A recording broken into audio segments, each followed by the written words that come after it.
问完的话，我就先走了。干什么？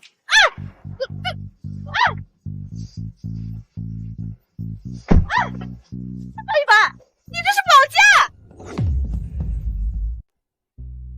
你可不能说不要，吊牌都摘了，1万块钱对我来说不值一提。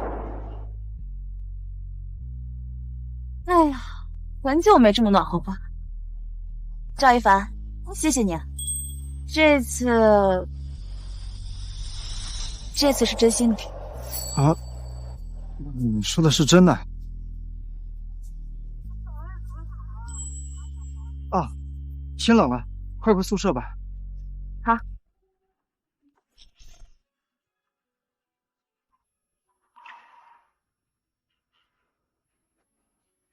赵一凡，名牌大衣一件。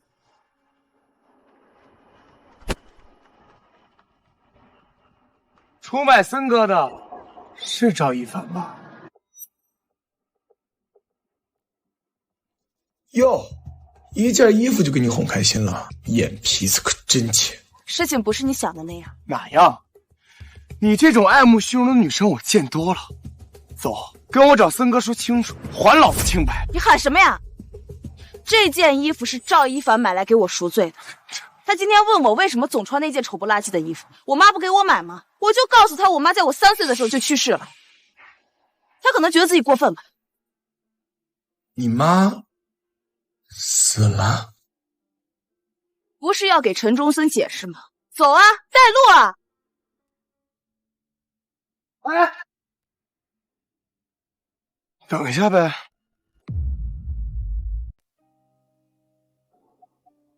少爷，又有什么吩咐？你咋哭了呀？我说风吹的，你信吗？哎呀，行了，今天太晚了，改天再说吧。不，早点说清楚，早点跟你们毫无瓜葛。哎呀，哎呀，夏金菊，你别哭了呗。哎呦，我错了，我的错行不行？我错了。哎呀，好了，好了，这事到此为止了，你不用找陈忠森了，我也不会再找你麻烦了。你快回去吧。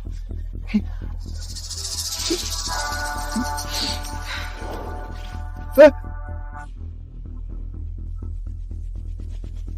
哎，你别扔了！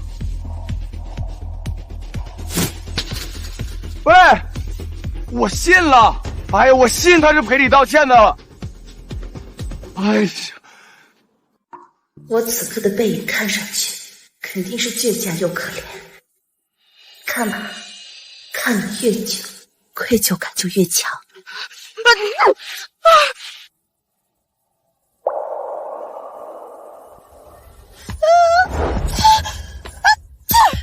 妈，对不起啊，利用你一下。不过，你在我3岁的时候就抛下我走了，这跟死了也大差不差吧？嫁给那个人渣抛下我，我能理解。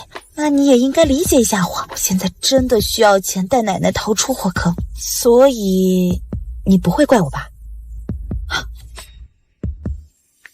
？2号宿舍楼底下垃圾桶里我放了件名牌大衣，便宜卖给你，速取。奶奶，我今天下午没课，哎呀，我待会儿就来看您。我在校门口，来一下好吗？不是找你茬，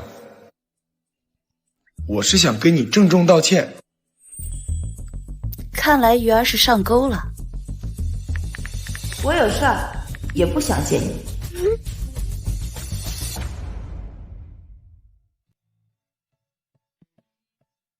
就你们家小橘子来的勤，真孝顺呀！要是我有这么好的孙女，得多好啊！甭提了，我们家那没心肝的，上次来还是1年前了呢。各位爷爷奶奶，我奶奶她初来乍到，还好有你们帮她。我这儿呀给大家带了一些礼品，到时候你们就拿去分了，就代表我谢谢你们。孙女真懂事儿。先打麻将啊，打完麻将你们都拿回去，别客气。谢谢。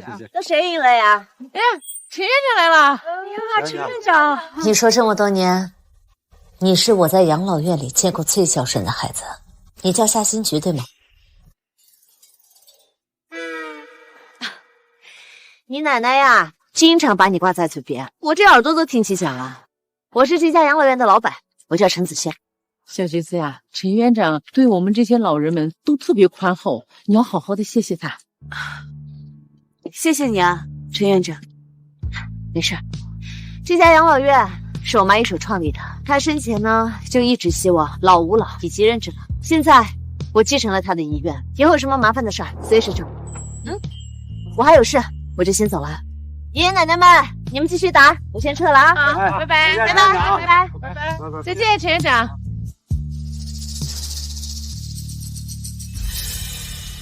陈子轩，姓陈，名字好耳熟啊。小橘子，那个人是你认识的吗？他怎么一直盯着你看啊？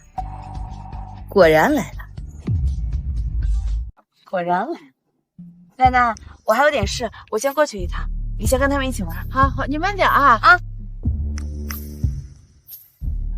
夏新菊，你跟踪我？你说的那么难听吗？你不回我消息，我迫不得已。你想干什么？我是来给你道歉的。我给你买了几件衣服，应该很适合你。那天赵一凡买那个大衣牌子，我认得，我买的更贵。赵一凡买的大衣卖2手都值5000块，这个还更贵。谢谢，但我不需要，我已经冻习惯了。哎呀，别开玩笑了，我没开玩笑。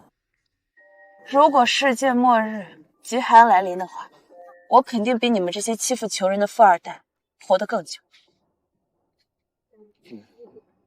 哎，对不起，我知道我们很过分，大学4年欺负了你太多次，对不起，我是真心给你道歉。而且陈中森那个赌局我没参与，我发誓。是他天天问我，我才让你跟他解释一下。我不相信你，你们兄弟都是一样的人。他就是个垃圾，你怎么能让他跟我比呢？还好兄弟呢，我看你们5个人能拉8个去。感冒了，新觉，带你去医院。对，你来找他干啥？出卖3个人，不会就是你吧？你少他妈给老子泼脏水哈！你又来干什么？你不会早就看上新菊了吧？就你这德行，新菊能看上你啊？我呸！庄虎，你什么德行？你在背后说了他多少坏话？那是我俩的事儿，跟你有什么关系？赶紧给我让开啊！新菊现在感冒了，我要带她去医院，别在这耽误时间，滚！新菊，你感冒了，我送你去。你凭什么在这横插一脚？我横插一脚，你还学老子给他买东西。新菊，我不知道他这些垃圾多少钱，我转账给你，你想买什么买什么。转账谁不会啊？我也给你转来。咱买衣服，你买一件，奶奶买一件，100件、1000件，支付宝到账值30、100万元。那个太多了，我不能收的。老子真瞎脸了！还说不是你们2个位置，都抢着跟他转账了。你们2个为了一个女人，兄弟感情破了？不是，森哥，你误会了。都他妈急眼了，误会什么？还有什么误会的？不是你们给他钱做私账，老子没你们这样的兄弟。够了，陈中森，你确实误会他们，他们2个没有出卖你。那你说，谁？没有谁，是我撒谎。什么？我不过是知道了你的计划，所以就将计就计，折磨你们。不过这段时间你们也确实受够了折磨，我想就到此为止。到此为止？你害得我们兄弟反目，你一句到此为止就行了？道歉，给老子道歉！新菊又没错，凭什么道歉？他自己都说了，是他把我们给耍了，你们俩还维护他？夏新菊，你这个穷鬼，我一定要再骂他一句，你试试。大脑袋，4变态，你们俩疯了是吧？夏一菊，你等着，你把老子整这么惨，我一定会报复你的，我让你下地狱！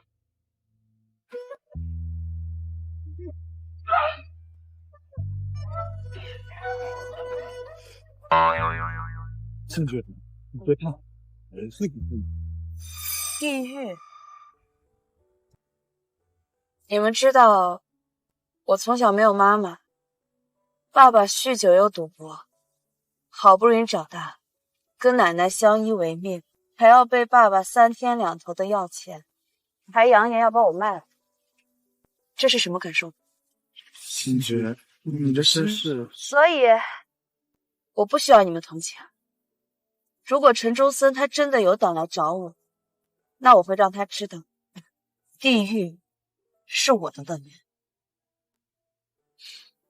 你们转给我的钱，还有那些礼物，我都会退还给你们。没事，送出去的东西我们不会收回来的。那我就替你们捐了，就当是给你们行善积德了。你们赶紧回去跟陈忠森和好吧。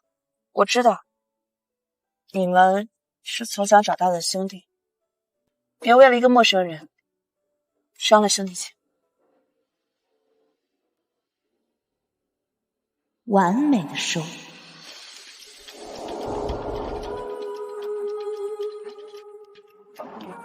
陈总，虽然夏同学的成绩非常优异，但是他这一连串的手段，未免也太有心机了吧？如果天真无邪换来的是任人欺负，那耍些手段又何尝不可能？一个年轻的女孩，有反击的勇气，有向上的野心，还有进退有度的人品。我很喜欢她。谢谢大家，我跟奶奶就先走了。快走，保重哈。有机会再回来玩啊。我说乖孙女啊，前2天那2个小伙子呢，你不跟他们告别啊？我看着他们都是很好的小伙子呀。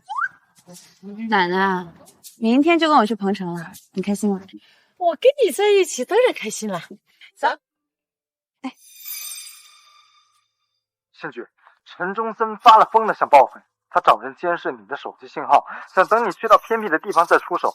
你到机场之前记得关机，到了彭城立刻换个新的号码，知道吗？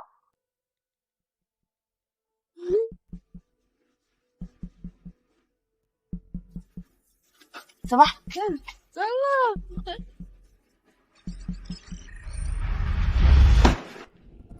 怎么还没追查到那个穷鬼的定位？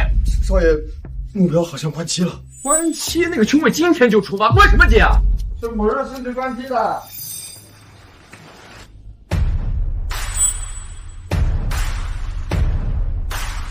你们几个还有脸出现在我的面前？说说，东哥，你不觉得有点太过分了？闭嘴！夏新菊那个穷鬼，让老子这么丢脸，老子今天一定要让他跪在本少爷的面前低头道歉！你们几个立刻给我滚出去！陈家不欢迎叛徒！我们陈家什么时候轮到你了？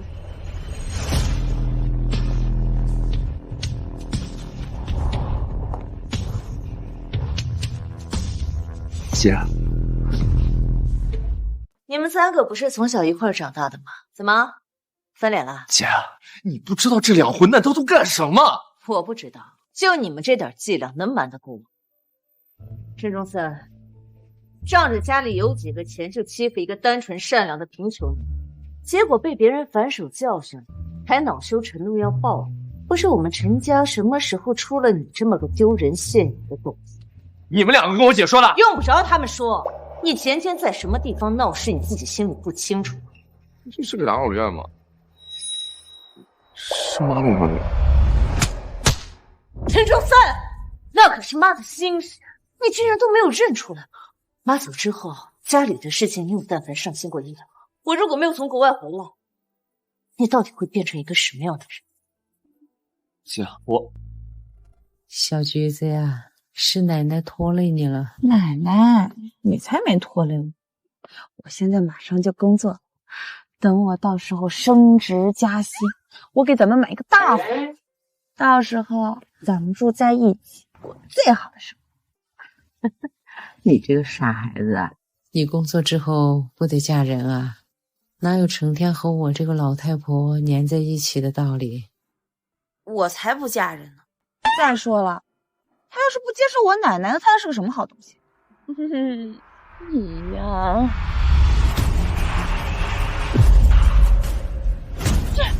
安奶奶，你没事吧？你怎么开的车啊？不怪我，你自己看。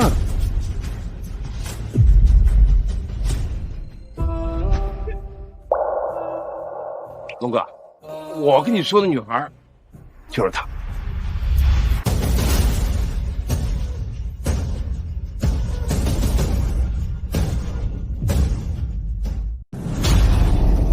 夏建国，你这个畜生！我怎么生了你这个东西？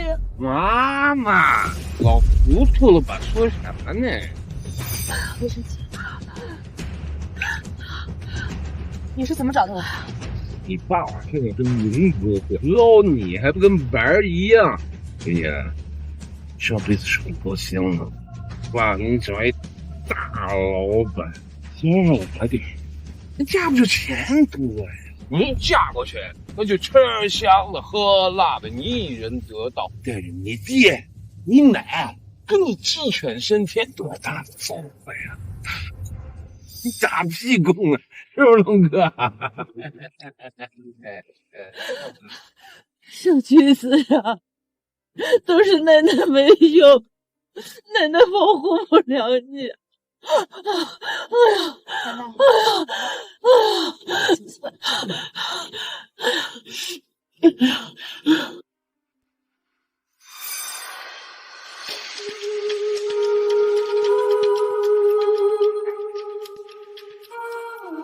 世子，陈宗森发了疯了想报复，他找人监视你的手机信号。我错在不该低估人性的恶，也许我也不应该低估人性的善。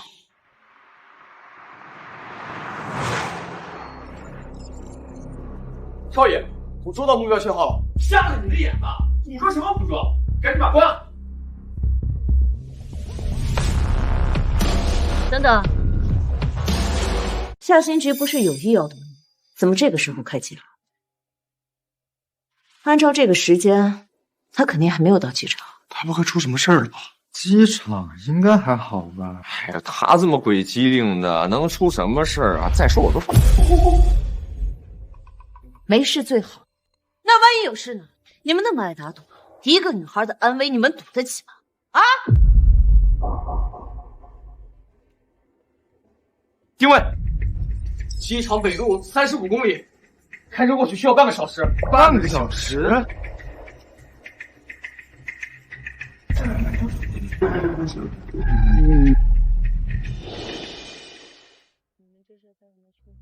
这是哪儿？你们要把我们带到哪儿去啊？老太太，待会儿没你什么事儿，你就好好的待着。没事不怕。老闺女，跟爸走呗。你放给我随便！奶奶，放开我随便！别打我！别动手！听话啊，别逼老子揍你！小橘子，张哥，你那车那大老板啥时候到？快点！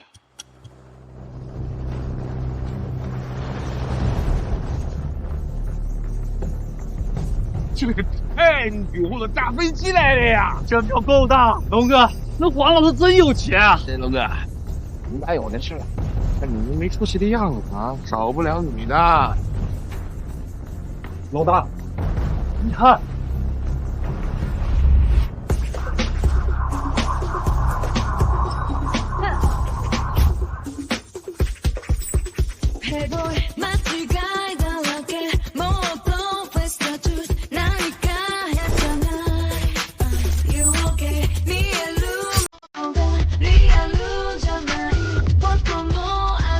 老大，你看。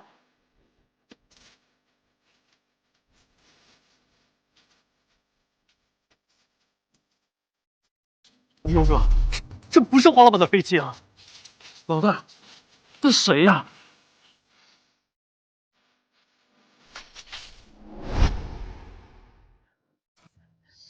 是陈院长，小橘子，陈院长是来救我们的。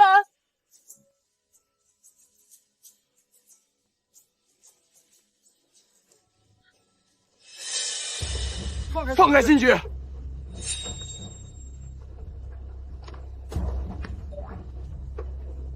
放开夏新菊！新菊放心，我们来了，这群人奈何不了你。怎么回事？他是你女儿找来的救兵啊！龙哥，我也不知道啊，不知道啊？那你们给老子搞清楚！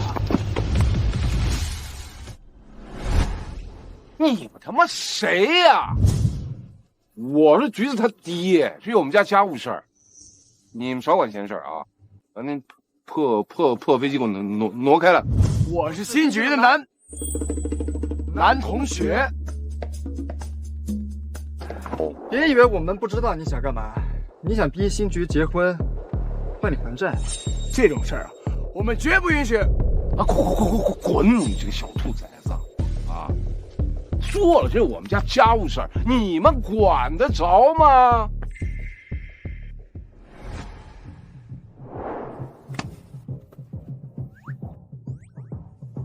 要是我们非要管呢？哎呀，给你们厉害的！你们怕是还不认识吧？我们家龙哥，兵强马壮，一个屁就能帮死你们几个小兔崽子！话糙理不糙啊！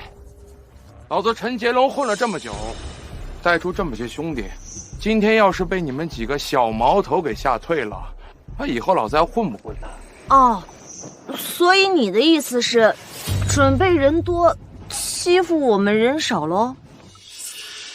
不然呢？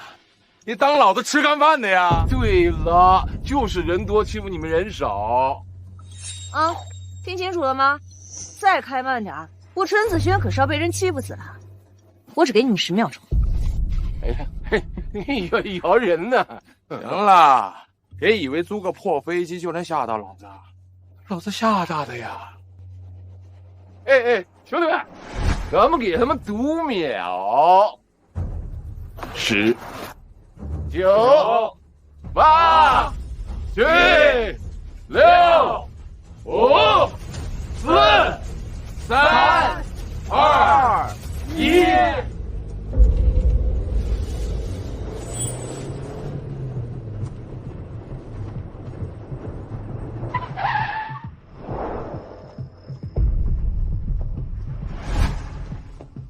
大小姐，对不起，我们来晚了。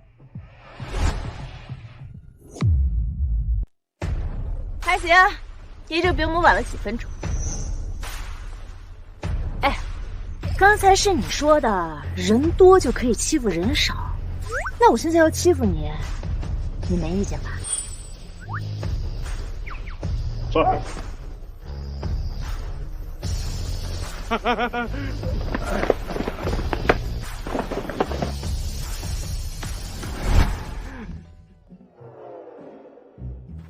我没劲。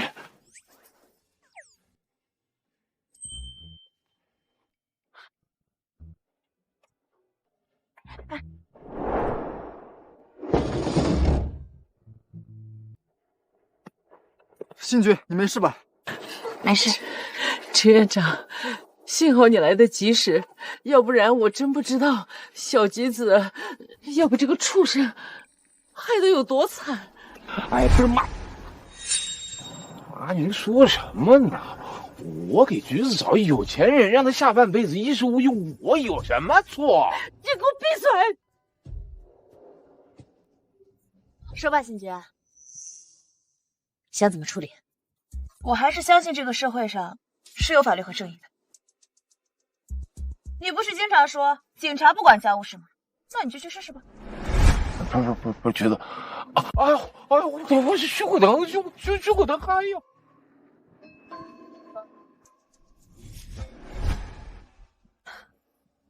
各位，今天谢谢你们救了我和奶奶。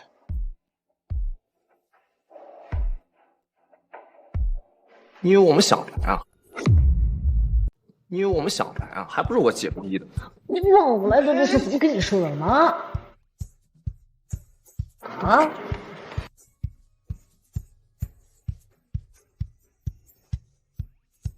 三句对不起。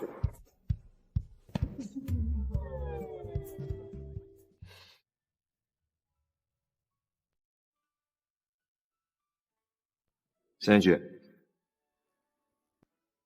对不起，我不该信了你，更不该想着报复你。我以后再也不敢了。新觉，我已经替你教训那个混小子了，你就大人有大量，不要跟他计较。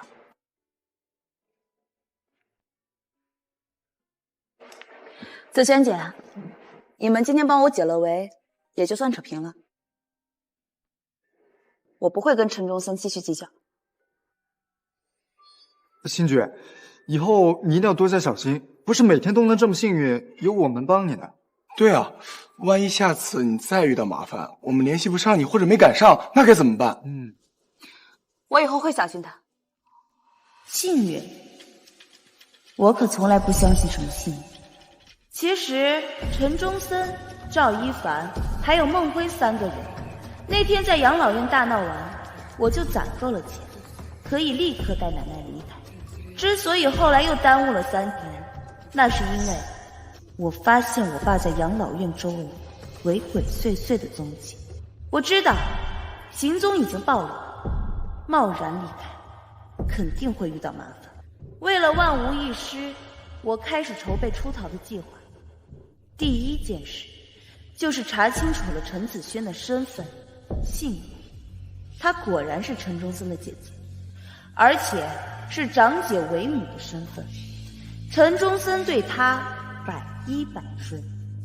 此后，对我上头的赵一凡和孟辉还跟我打小报告，说陈忠森铁了心的要报复。陈子轩说过，有事可以找他帮忙，不过他充其量是把我爸赶走，可这远远不够。我得设计出一场大场，给我爸还有陈子轩都留下深刻印象，这样做才能一劳永逸。我爸想害我，陈忠森想报复，这不正好可以来一出恶人自有恶人磨。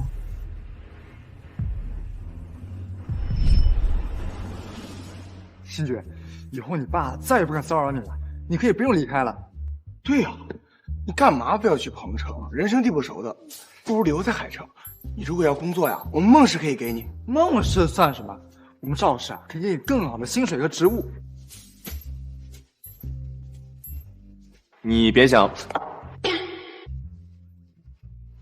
你要是想来陈氏的话，也不是不行。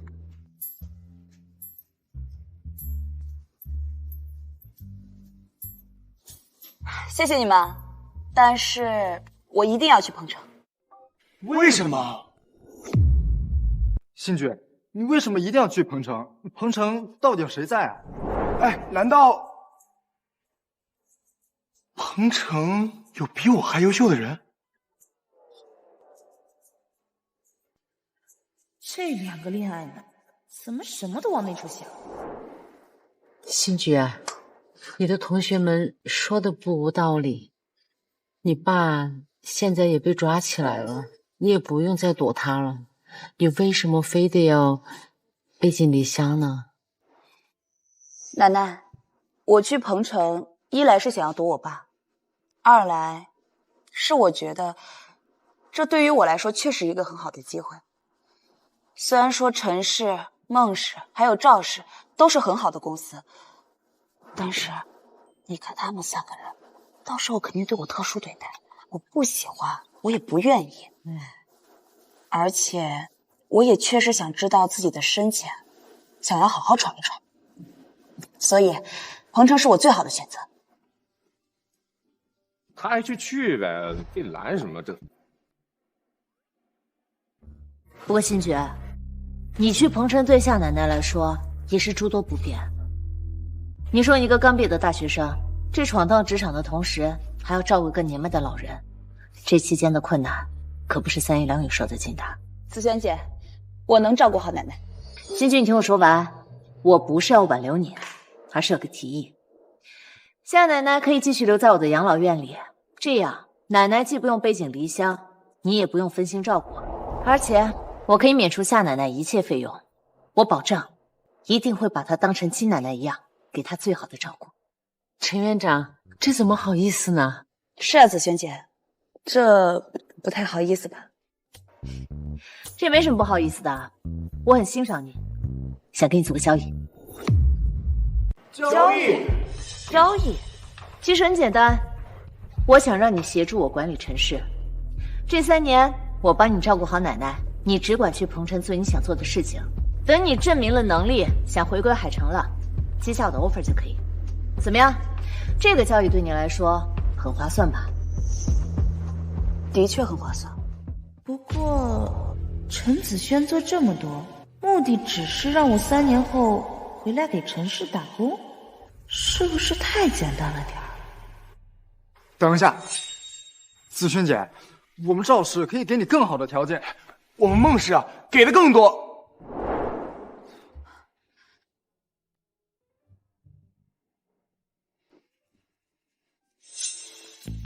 一言为定。那我就等你回来了。新君，我也要。哎，新君，还有我。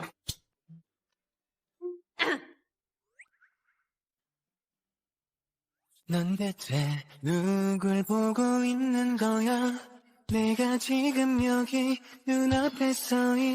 就3年后见。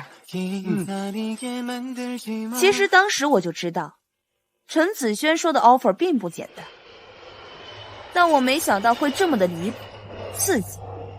不但让我卷入了陈家复杂的商战，而且还牵扯上我那个3岁之后就不曾谋面的亲生母亲。不过，这都是我从鹏城回去后的后话了。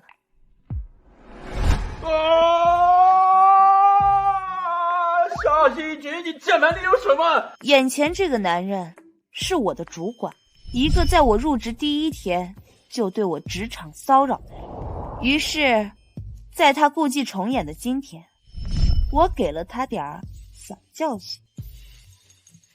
怎么会有订书钉？怎么会有订书钉？啊，主管，不好意思啊，我也不知道为什么，可能我刚刚在订文件的时候不小心掉进去了。会这么巧吗？就是这么巧啊！哎呀，主管，主管，你这手都破皮流血了，会不会得破伤风啊？要不我陪你去医院打针吧？哎呀，是啊，主管，你这手指都破了，赶紧去医院，要不然你让我们各个部门怎么办呀？哦，你个傻心菊，你给我等着，我待会儿来找你算账。看什么看？工作！哎，主管，主管，你让我陪你去嘛？主管。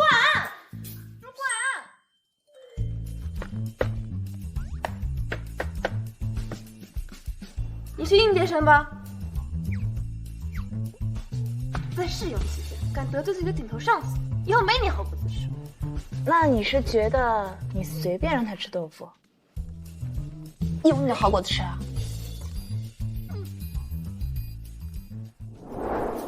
新菊，我来鹏城了，接你下班好不好？喜欢吃中餐还是西餐？我包下最顶级的，庆祝你入职。我姐逼我来鹏城看你，待会儿你下班配合一点，跟我拍张合照，应付我姐。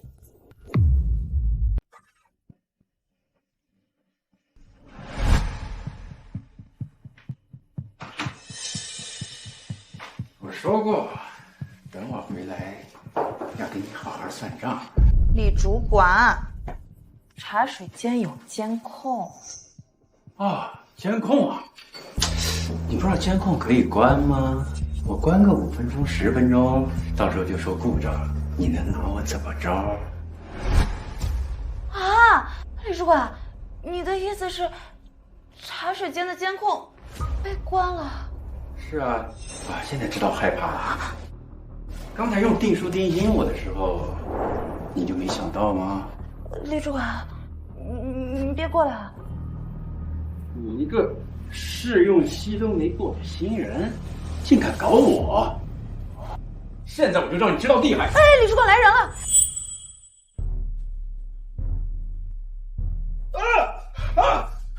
夏新菊，你竟敢用咖啡泼我！我要去公司举报你！李主管，怎么能冤枉我呢？我的咖啡还在咖啡机里，哪来的咖啡泼你啊？还敢抵赖，让我见！哦，监控被关了。哎呦，李主管，你下次在关监控之前，一定要看看什么热水啊、热咖啡的有没有关啊。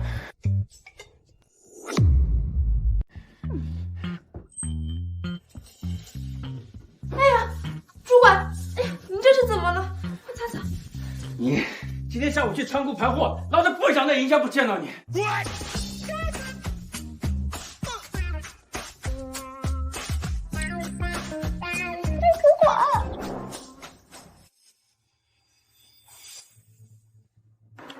瞧瞧，这本来在营销部好好当白领，现在倒好啊，搞得自己灰头土脸的。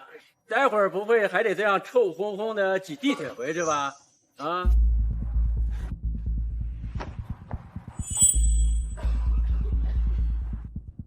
怎么一个下午不见，一身汗臭味儿？佳佳，上车。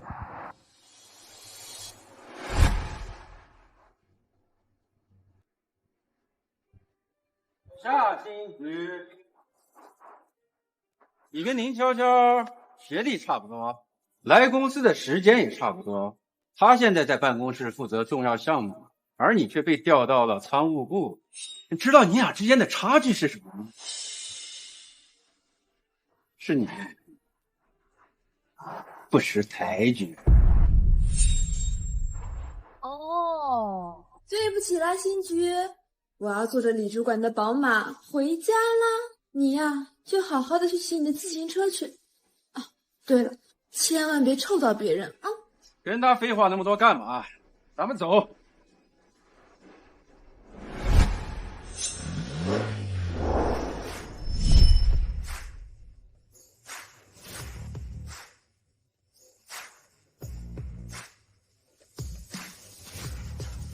开个兰博基尼了不起啊！这3辆豪车，随随便便就几百万。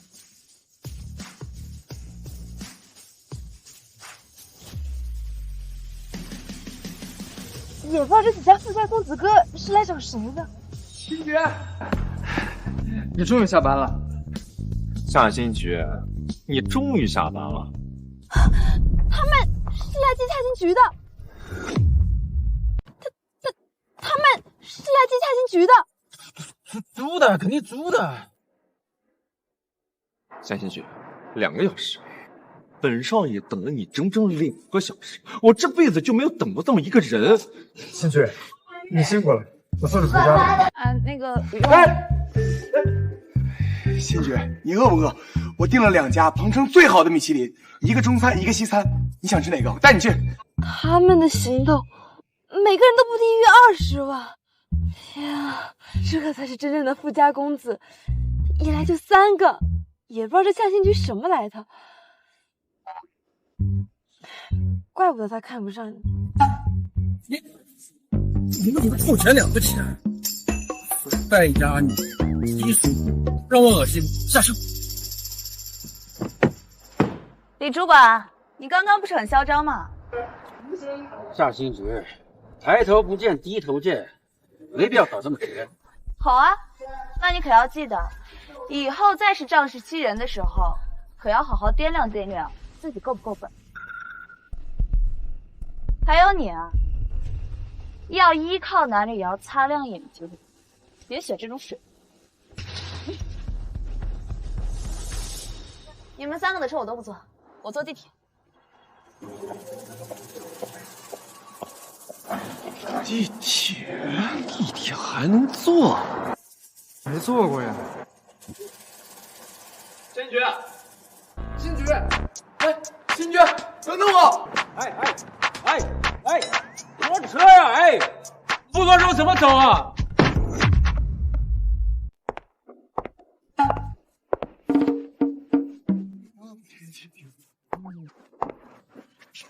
哎呦，这天气！说吧，来干嘛？你都来了，我当然要来。赵一凡都来了，我肯定得来啊！我来盯着他。我还用说吗？我就是我姐逼的呗。你这么不乐意，赶紧走。对呀，你装什么警告？死面谈，大佬，你们两个混蛋！就因为他，这么多年的兄弟感情，说胃口就胃口了。哎，新局面前，不要说什么兄弟情，那是道德绑架。行了，别吵了，我不管你们来干什么，但是别影响我的工作跟生活，好吗？新局，你们那主管是不是给你穿小鞋了？我去办了。哎，这点小事我都解决不好，我怎么去赴子轩姐的3年之约？那么也得换个安全的地方住吧。这个小区，哎，别影响我的工作跟生活。行了，我今天累了一天了，我求你们了，赶紧回去吧，好吗？哎，喂，秘书，赶紧给我在鹏城幸福公寓买套房。对，哎，一定要10栋啊！哎，老刘啊，鹏城幸福公寓多少钱一栋啊？报问价。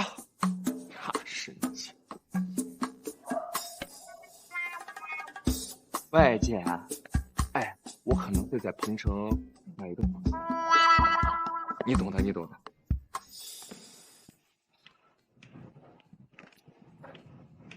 麻烦事儿越来越多。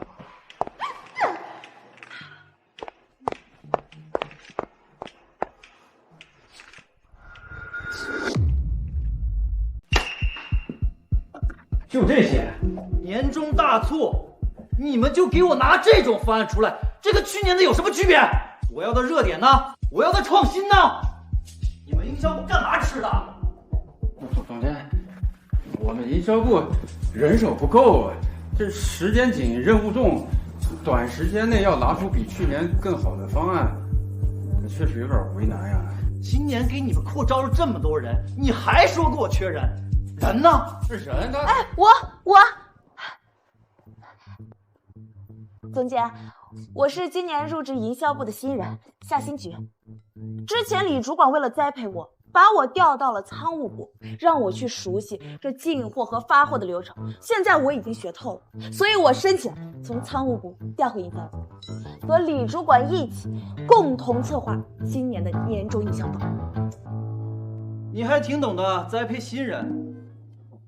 确实，新人啊，有必要进入仓务部，熟悉一下发货、退货的流程，这对今年的大促销很有帮助。李主管啊，很有长进。不过今年确实缺人手，新人栽培的事情啊，要放一放，把人都调回营销部方案吧。谢谢总监夸奖，我这就把他抽回营销。哎呦，谢谢李主管，谢谢总监。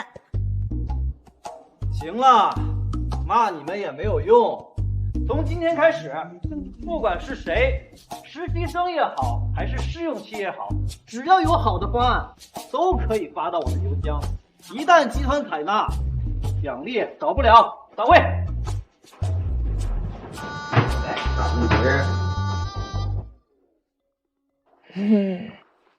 你是铁了心要跟我作对是吧？你等着，这次年终大促要是拿不出好的方案，我他妈肯定让你滚蛋！敬请期待。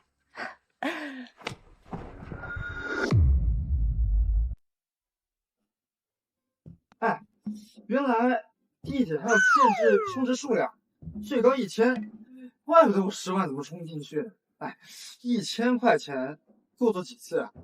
加一箱油都得700块呢。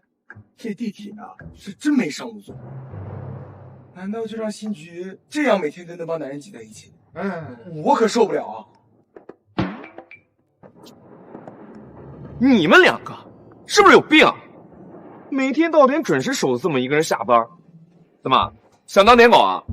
你这么不乐意，你守着干嘛？我那是我姐逼的呗。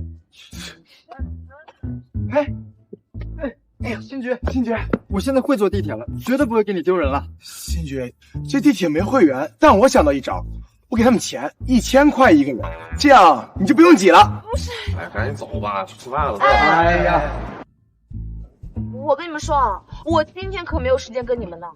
待会儿你们就赶紧走，我一会儿还得上楼去加班想方案，吃外卖去。你们赶紧回去。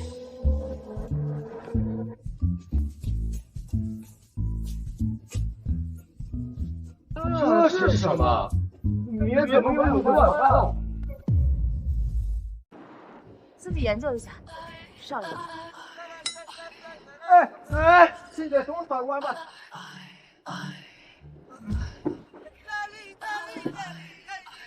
管家，你知道外卖贵死？喂，这咋扫？哎呀！哎呀，别不弄了！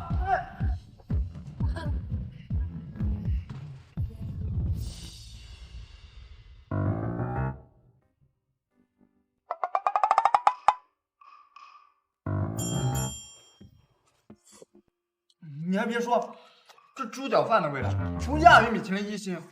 我说我爸妈怎么打小不让我吃路边摊的东西，是怕我吃上瘾了。管家，帮我找一下附近有什么好吃的，我要都尝一尝。我请问呢，三位，为什么你们会进到我公司里面？还有，为什么围着我吃饭？来度假的？你们是来度假的？新宇，我不是跟你说了吗？我有一哥们儿是 BAT 高管的儿子，我打过招呼了，以后这儿啊，我们仨自出自入，你就别操心啦。我们特意来彭城，就是为了和你一起同甘共苦。你吃外卖，我们当然也要吃外卖了。你呢？我姐逼的呗，她非得让我跟你打好关系，也不知道你给她下了什么药，她这么看。好，那你们就安安静静的吃，别影响我加班，否则的话，就给我滚出去！这化妆品的营销其实都大差不差，打价格战，那人人都能打。我要是要有一个有新意的想法，那我必须得有一个能够让所有人产生共鸣，直击人心。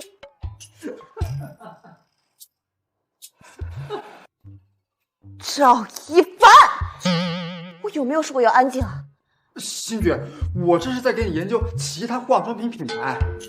你看这个卖口红的主播，他可逗了，80块钱一支的口红，直播间的观众嫌贵，他破防了。现在他教育他们说他们是既没钱又不上进，这才买不起。 80，那不随便买吗？我充游戏都没有看到这么小单位的。哎，拿过来，拿过来，我看看。哎呀，还是个大网红。直播间100万人在这儿兑现啊！那明天的热搜岂不是啊？给！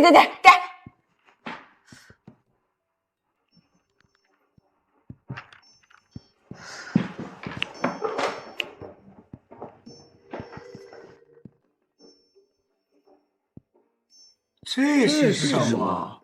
我怎么看不懂啊？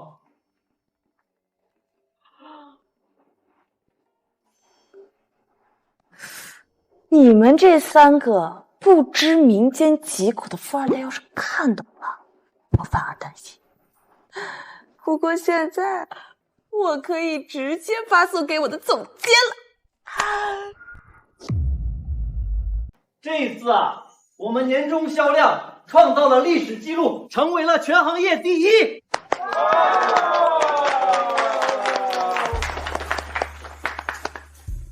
这都要归功于夏新局，是他在半夜12点抓住了这个大热点，即刻写了一个可行性方案发给我，我们公司才能在其他竞争对手反应之前，利用营销热点创造了业绩奇迹。公司已经决定奖励夏新局20万元，大家鼓掌。这也不是我一个人的功劳，要不是总监您及时反应，要不是其他部门同事的积极配合，那这个奇迹肯定是不可能实现的，所以还是要感谢各位。大家要多跟夏新菊，啊，不对，该改口了，大家要跟夏副主管多多学习。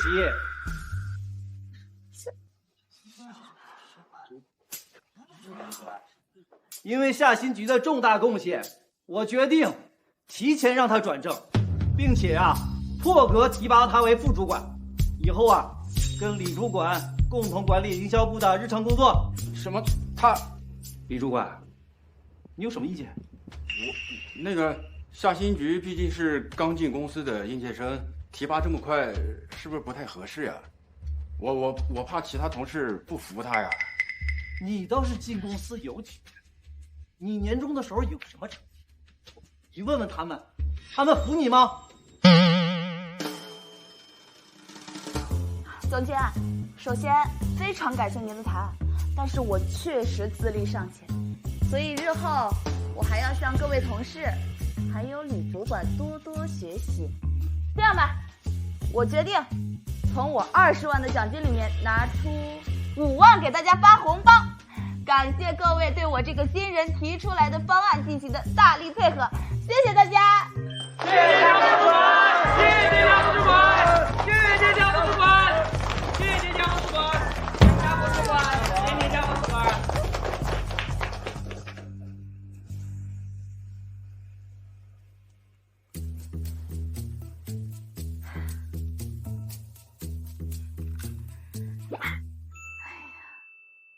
哎呀，这个怎么回事啊？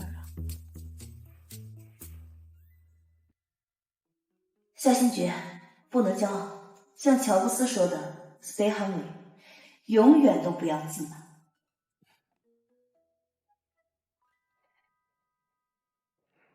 夏副主管，喝咖啡吗？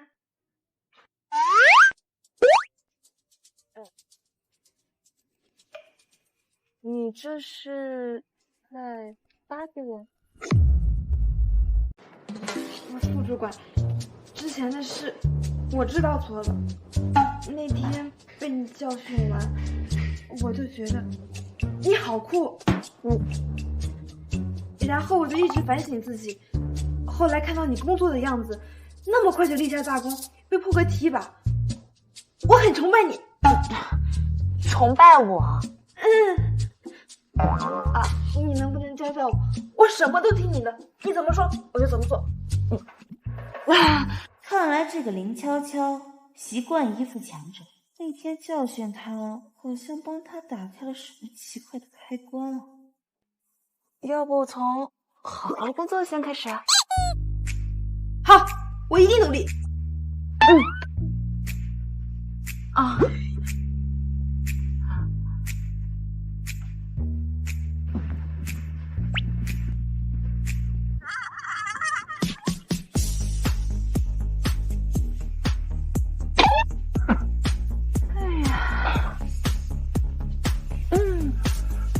乐观点，说不定有个小跟班也还不错。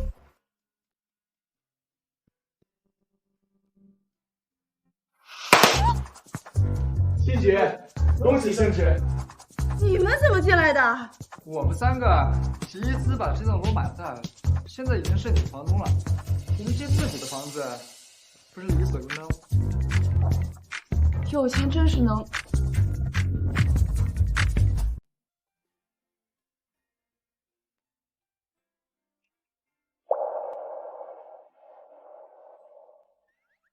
他们准备的啊，跟我没关系。不是，你们庆功蛋糕点蜡烛啊？新菊，你今天过生日，你忘了？我奶奶告诉你们的。快吹蜡烛许愿。行，蜡烛我可以吹，这愿我就不许了。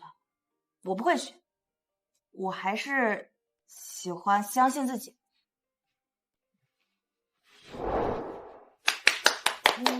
新菊，生日快乐！生日快乐！生日快乐！翻蛋糕吧。疯了！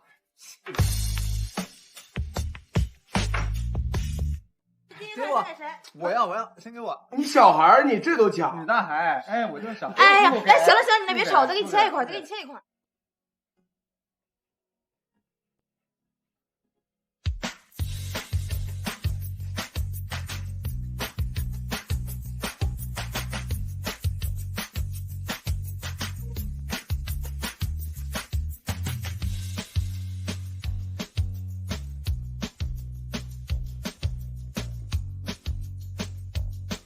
谢谢你们帮我庆祝生日。不过，以后别给我准备惊喜了。我不喜欢惊喜，我喜欢一切掌握在自己手里。信爵，今晚可能是我们3个最后一次给你惊喜了。我们3个今晚就要回家了。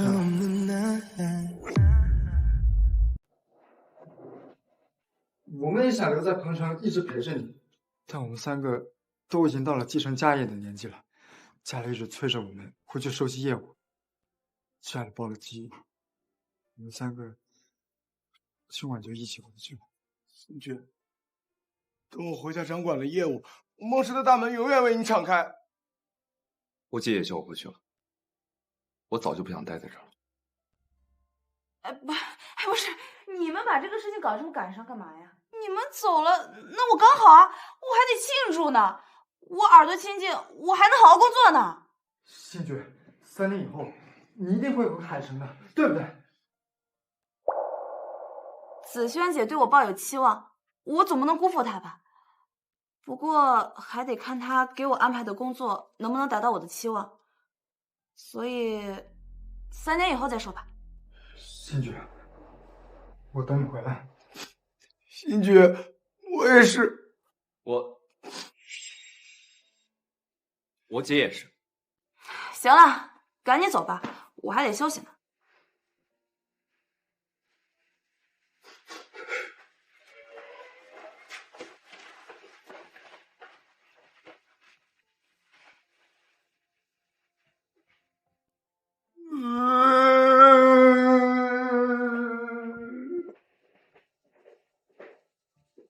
他们2个都走了，你在这儿干嘛？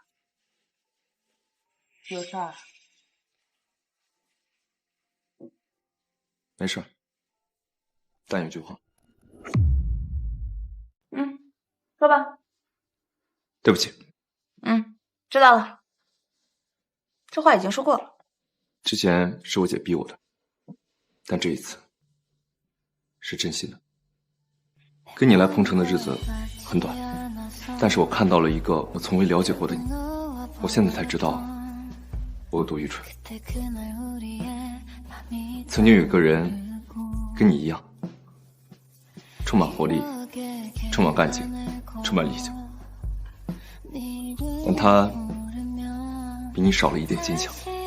我想或许当时的我足够成熟，能给他一点点的支持。也许之前是我错了，我再也不会这么幼稚了。再见。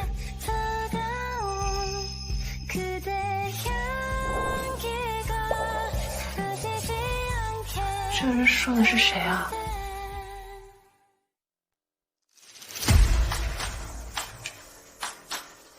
他们3个走后，我的职业生涯也正式踏入正轨，3步一个台阶，不断飞跃。1年后，我就成为了公司最年轻的部门主管。再过2年，我已经成为公司最年轻的副总监。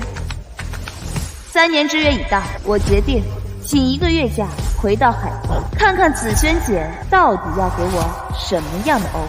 蔡操，帮我订一张回海城的机票。是。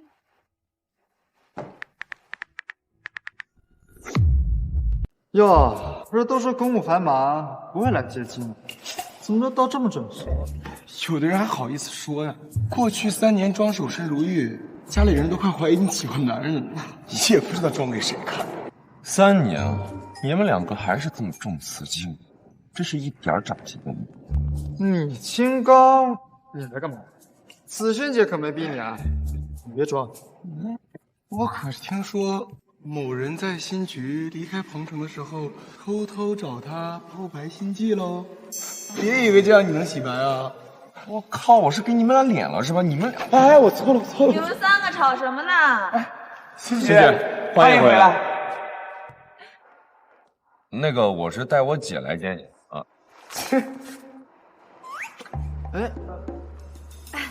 重新认识一下，我叫林悄悄，是欣姐姐的助理兼头号心腹。对，她变幸福了。说来话长，啊，对了，子轩姐还有我奶奶呢。哦，我姐和夏奶奶在我家等你呢，走吧，别让他们等急了。嗯，走。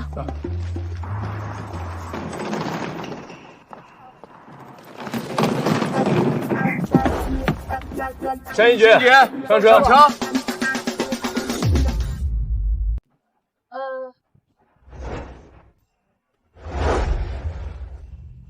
赵一凡，我还是做你的吧，大学的时候做过一次，挺稳。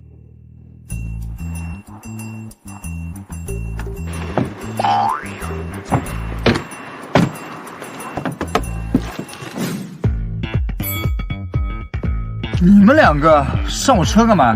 你车开得稳吗？我喜欢开得稳的。理由通上。那你们自己车呢？保时捷而已，丢了换一辆喽。新局，系安全带。出发吧。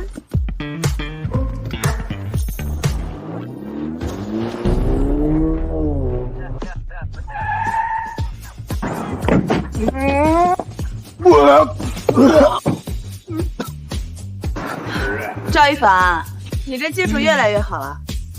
你小子开 F1 的吧？混蛋！后面坐着是没有前面稳当，怪我吗？而且你看，人家林悄悄又没事。你们两个人身体素质啊，可配不上我们新菊姐。新菊，小橘子，奶奶，奶奶，子轩姐。你看你都多大的人了，还是个小孩儿。那我在奶奶面前就是个小孩。好，好，好，你就是奶奶呀最心疼的小橘子。行啦，舟车劳顿，都别干站着了，进来吧。走。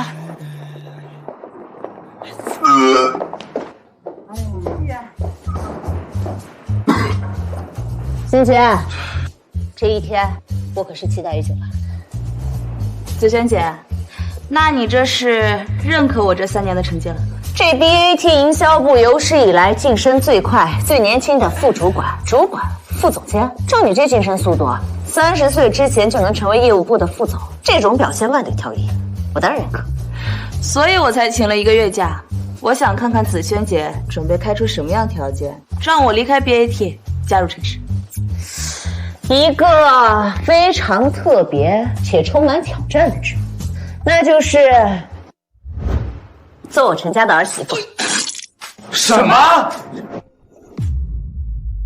我不同意。我也不同意。子轩姐，这哪是 offer 啊？这明明就是诱拐！无耻！你们陈家太无耻了！行了，你们两个，我的事情什么时候轮到你们拒绝了？坐下。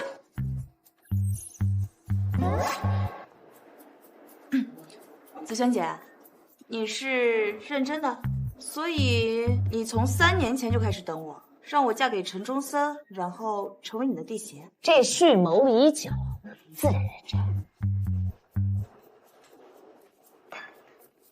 那我也就直说了，我对陈中森没有兴趣。再者说，我想要嫁入豪门，有自己的办法。姐，我也对他不感兴趣。再说了，结婚这么大事，你也不会商量一下？你闭嘴！走。欣欣，你说的对，如果你真想下豪门，以你的能力，多的是选择，也轮不上陈中森这个不成器的小子。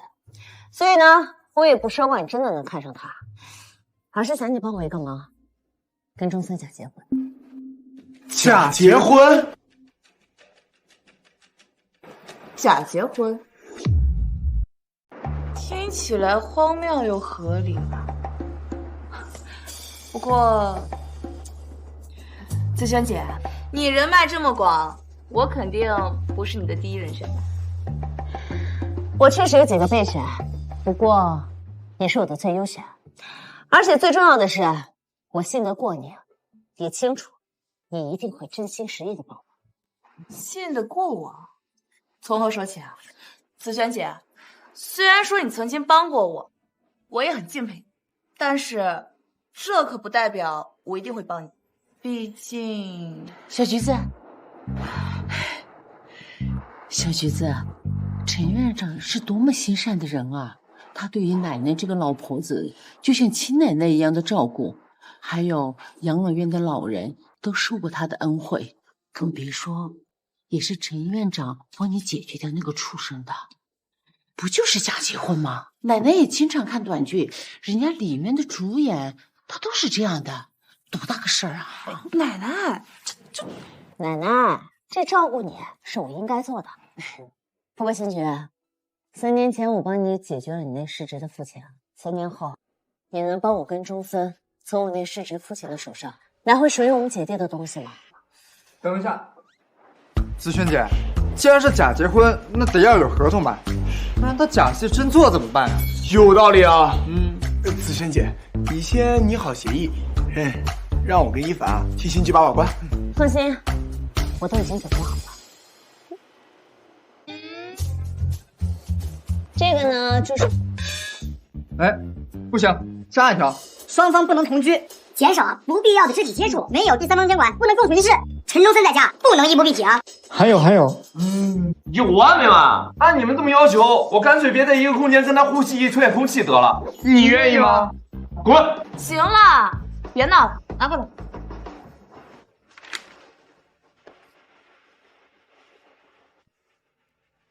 这协议内容倒是不错，不过，紫萱姐，我从来不打无准备的仗。说说背景吧，你们陈氏怎么整？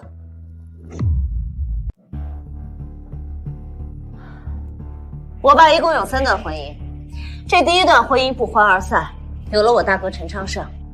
第2段婚姻就是我妈妈。我妈妈是个去支教的乡村教师，充满了活力、干劲和理想。我爸是在下乡考察的时候遇上她的，一眼就爱上了她，然后迅速结婚，生下了我和周森。不过我爸没多久就出轨了，生了一个私生子，叫陈继宗。之后我妈就郁郁而终了。对方是个颇有手段的女人，听说有过一段不幸的婚姻。4年前我爸病逝，陈氏基本上就被那个女人所把控。不过我爸留下了遗嘱，经办的律师表明，这遗嘱的受益人只有子女，没有配偶。不过还额外增加了一个特别的条款，那就是这财产分配的比率需要通过几个子女最终考核才能确定，而这份遗嘱1周之后就会宣布。天菊啊，所以现在你明白我为什么要跟你立下3年之约了吗？所以你是在等遗嘱的宣读？那你父亲为什么不早早宣布，非要等到这个时候？因为1周后，他和那个女人的儿子陈继宗就22岁大学毕业从美国回来了。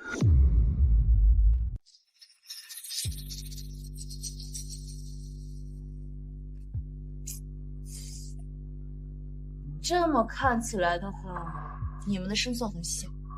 是很小，不然我也不会花那么久去物色真家产的合伙人。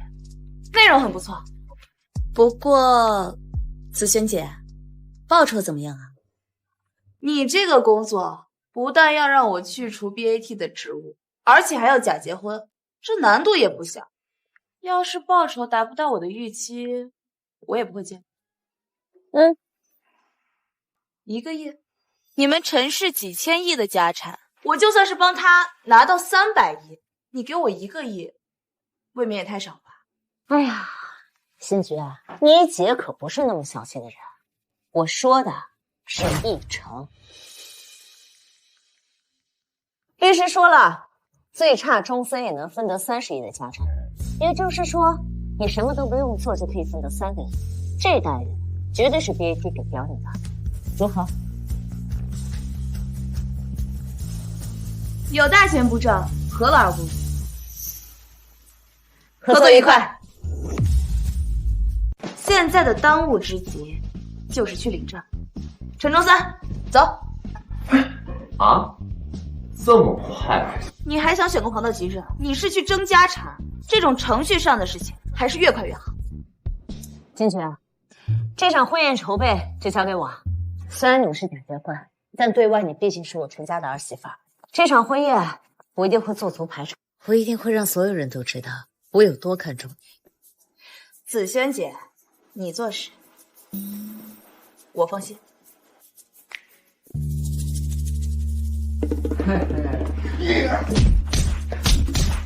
哎，都是假的，都是假的，都是假的！马上就离，马上就离，马上就离！发什么呆？等郑丹安事情结束后，你就会跟我立刻离婚，对不对？放心吧，我一刻都不会耽误的。更何况你姐在结婚协议上写的那么滴水不漏，除了我应得的报酬，不会分走你1分钱家产的。那样做。哎，俏俏，走吧，咱们得回去赶紧研究城市的资料。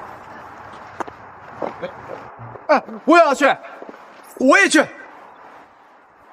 等我一下。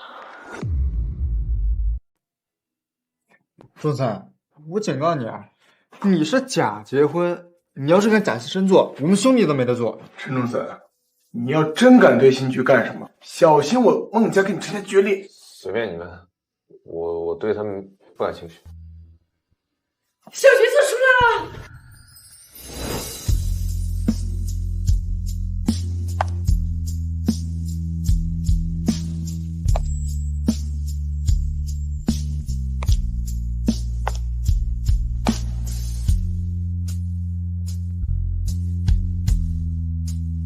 天女下凡呀！邵一凡，请对我未来的太太尊重点。怎么样，小橘子，你真是太美了。虽然你只是假结婚，但是奶奶忍不住要哭了。奶奶，我就说嘛，不让你来。我这是假结婚，你都哭成这样，那我要真结婚，你哭不出来怎么办？待会儿你就跟着他们上楼好好休息。好好好，奶奶也盼着你真结婚那一天啊。走吧，奶奶。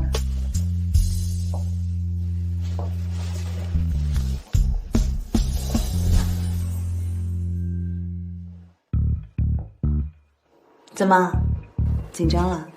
紧张？我有什么好紧张的啊？我只是配合我姐而已。说到底，你是来我陈家打工的，那你好好表现啊，别穿帮。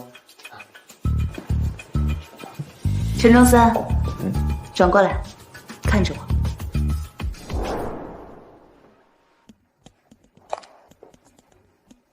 夏金菊，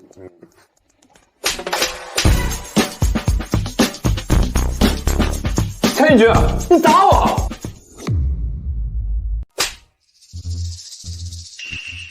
你敢打我？为了打醒你。打醒我？打醒我什么？让你知道什么叫做主从关系，是你需要我，不是我需要你，是你陈家来找我帮忙，而不是我是你们的一个打工的，听懂了吗？看着我，哪有一个丈夫不敢看自己妻子的道理？陈中三，我问你，你想不想给你妈妈出口气？为了那个充满活力、充满干劲、充满理想却因为不够坚强而郁郁而终的人，作为他的儿子，你想不想为他争口气？我当然想，但他比你少了一点坚强。我想，或许当时的我足够成熟，能给他一点点的支持。你知道了？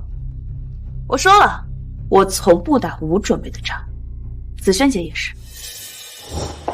紫萱姐，这结婚证都领了，你总该跟我坦白了吧？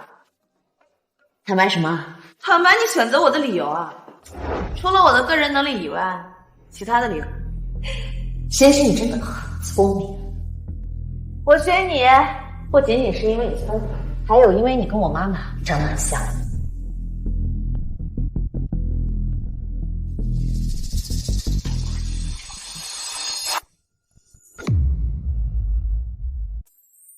其实我一看到你，我就知道钟森为什么会找我麻烦。心理学认为，人在择偶的时候，往往会选择跟父母相像的人，因为那是自己最亲近的人，总会有种莫名的熟悉感。不过钟森还是不够成熟啊，这20出头了，还跟个小孩一样，就喜欢女生的辫子来引起注意。子轩姐，跑题了吧？其实钟森是个很可怜的孩子。至少我还享受过短暂的家庭温暖，可钟森从出生看到的就是我妈怎么遭受我爸的冷遇，怎么变得郁郁寡欢，所以他很努力的想让我爸看见，幻想着只要他足够出色，就能让我爸回家跟我妈还有我们团聚。但是我妈去世之后，他变得更加固执，更加极端，所以上大学后，他的风头才会被优秀的你抢走，才会那么气急败坏。子轩姐，你要是准备拿这个开脱给陈钟森洗白的话，我觉得没必要。毕竟我吃的苦可比他多得多，所以我才选你啊。钟森一直觉得自己是世界上最可怜的小孩，他越来越孤僻，越来越不像爸，所以我想请你帮我改变他，让他知道其实他没有那么可怜，他应该变得坚强，学会真善美。你说坚强，我倒是能理解。看真善美，子轩姐，你怕是找错人了吧？是吗？从你对你奶奶的爱，你对林悄悄的不计前嫌，如果这个不算真善美，那什么算？星爵，其实我真的不在乎什么所谓的真家产，我在乎的是我们唯一的弟弟。帮帮我，星爵，你帮帮钟森。帮帮我，星爵，你帮帮钟森。我现在再问你一遍，你想不想为你妈妈出气？我想又能怎么样？我能赢陈长胜吗？更何况那个女人。所以子轩姐找了我，有我在，你就有赢的可能。怎么赢？告诉我，无论什么我都愿意做。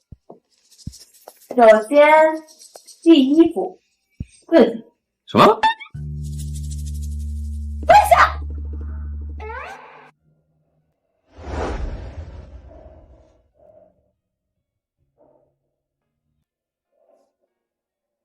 从现在开始，你就得入戏。我夏新菊是你的合法妻子，我们两个有共同目标，就是争赢陈昌胜，还有那个女人，为你郁郁而终的妈妈争口气。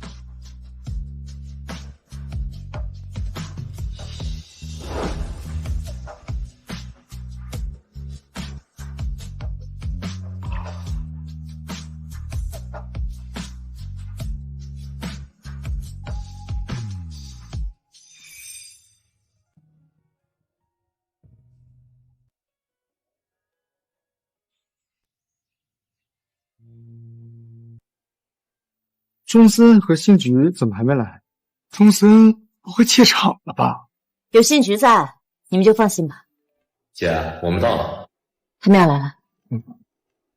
诸位，让我们以最热烈的掌声欢迎今天这对新人入场。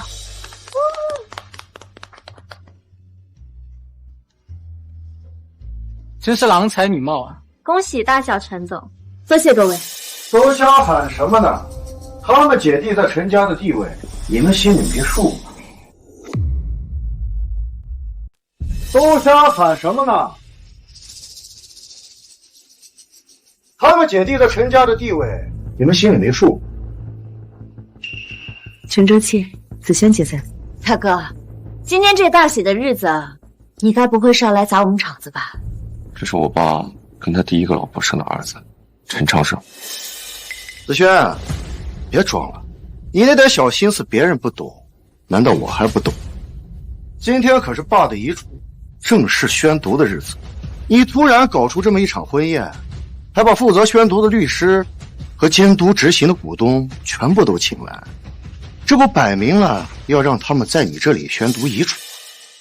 宣读遗嘱而已，在哪里有什么区别呢？毕竟这法律效力可都是一样的。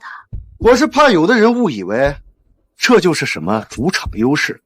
还有这个新娘，她该不会就是你们找来争家产的外援吧？众所周知，你们中森是出了名的不成器，现在突然冒出个太太来，确实让人怀疑。大哥陈昌盛是吧？我跟中森这婚结的确实有点突然，但是啊，我们两个是真心相爱的。要不把结婚证给您看一下？没兴趣，你们姐弟俩随便怎么折腾，我都不放在眼里。我的对手从来只有那个女人。大哥，这大喜的日子就别说这些扫兴的话了。你说我们一家人聚在一块儿热热闹闹的，不好吗？来，让我们一块儿举杯。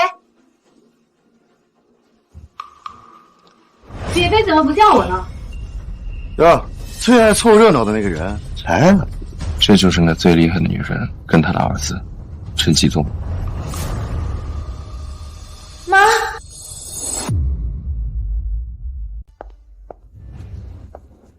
小仙，你是不是太见外啊？怎么了，新菊？新菊，没事吧，新菊？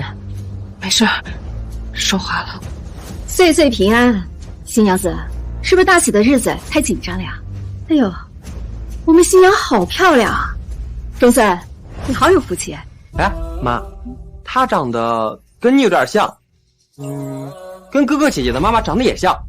新娘子确实面善，以后我们就是一家人了。你叫什么？您不知道我叫什么？我们认识吗？应该是认识的。我叫夏新。哎，妈，何律师和3个股东到了。新觉，你没事吧？你看着好像不太对劲啊。你认识那个女人吗？思萱姐，我好像又多了一个帮你赢的利益。你放心，家族争夺战，我一定全力。我很期待。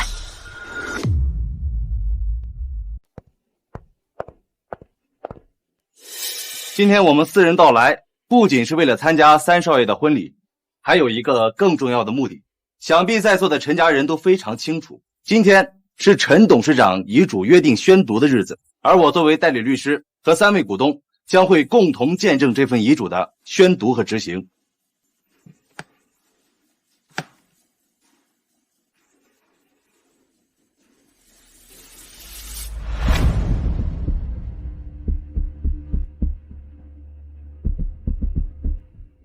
遵照陈董事长的遗嘱，陈家的3个儿子昌盛、继宗和中森将会在3个大股东的共同见证下展开一场商业竞赛，胜利者将会独得陈董事长的全部股份，而余下2位将会各自分得30亿不动本信托作为生活费，但之后不得再参与陈氏集团的运作。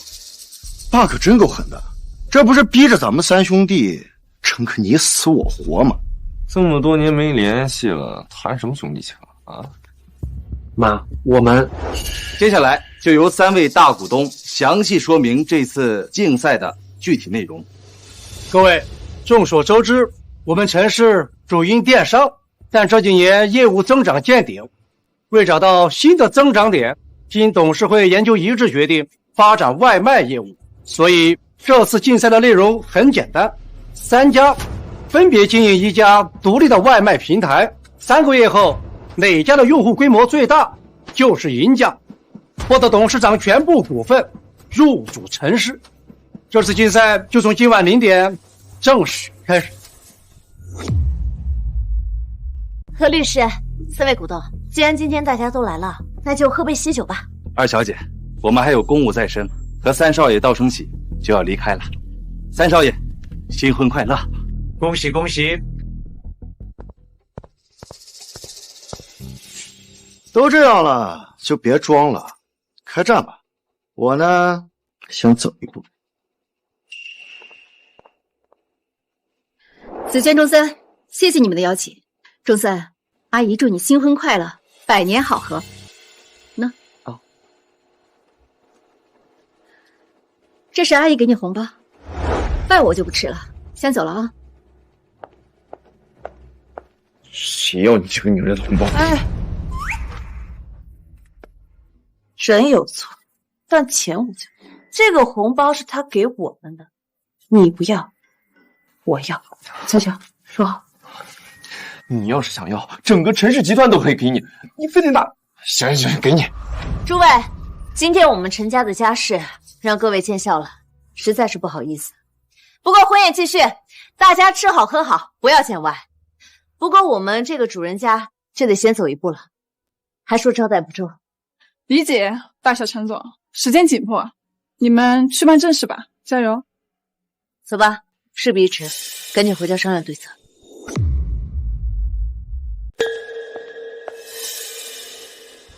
子轩，咱们兄妹俩聊聊。大哥刚才不是说要走了吗？怎么吃而复返了？我走不走的无所谓，我这不是怕你们不舍得我走。陈长胜，你要是阴阳怪气，就自己回家应用去，这里不欢迎你。别冲动，大哥去而复返，肯定有他的道理，我们不妨听听看。看来我这位新弟媳说话颇有分量。子轩，现在是你做主还是他做主？都一样。既然如此，那我就开门见山。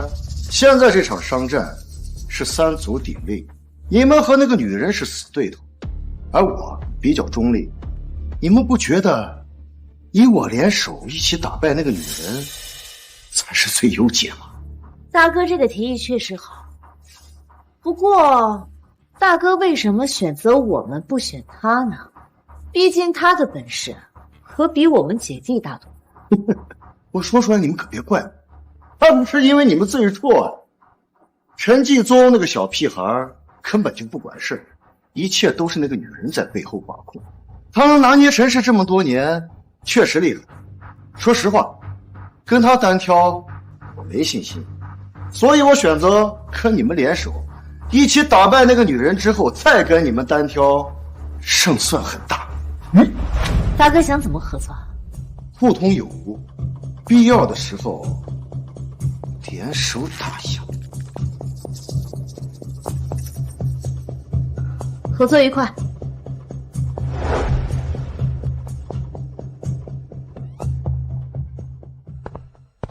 姐，陈昌胜欺人太甚，什么叫我们最弱？他要说的不是事实，子轩姐也不会来找我。陈中森，正视自己，才是变强的捷径。走吧，回家，战斗要开始了。星爵，那接下来我们该怎么做？我想我们三家的起步都差不多，都是正常的营销策略，做一些补贴，吸引用户注册。不过刚开始，我觉得我们不要太着急，还是要静观其变。毕竟这是一个长达3个月的商战，如果一开始我们搞太大动作的话，恐怕会适得其反。行，听你的。赵一凡，怎么样？搞定。你们来看大屏幕。你们看，我做了一个程序，会实时反映我们3家外卖平台的用户数量。红色是我们，蓝色是陈昌胜，黄色是那个女人和陈继宗。现在3家平台刚刚上线，用户数量都差不多，都刚过6万，然后保持着每小时几千人的数量增长，完全拉不开差距。赵一凡，你可以呀，这3年没白费。毕竟我是要继承家业的人，星爵，我很可靠的，你一定要相信我。星爵，他那些都是手底下程序员做的，这功劳可不能算他的。孟慧，你别吵他。我觉着大脑袋说的对，没说你。行了，你们3个别闹了，咱们现在是有正事要做的。对了，刚好我说一下我们平台的推广。我的初步想法是，静姐，你快看，陈继宗的数字忽然疯涨，用户突破了10万。什么？这女人做了什么？她怎么回事？魔法吗？不是魔法，是钱法。王新梅搞了个100亿补贴，他们平台的奶茶只要1块钱，现在已经上热搜了。大量的用户，直接用。疯了吧？1块一杯奶茶，平均每杯他们亏10块钱，这不得亏死呀？这10万人，亏损就是100万。陈氏就算再家大业大，也经不起他这么一直掰啊。王新梅，有点东西啊。欣怡姐，你想通了？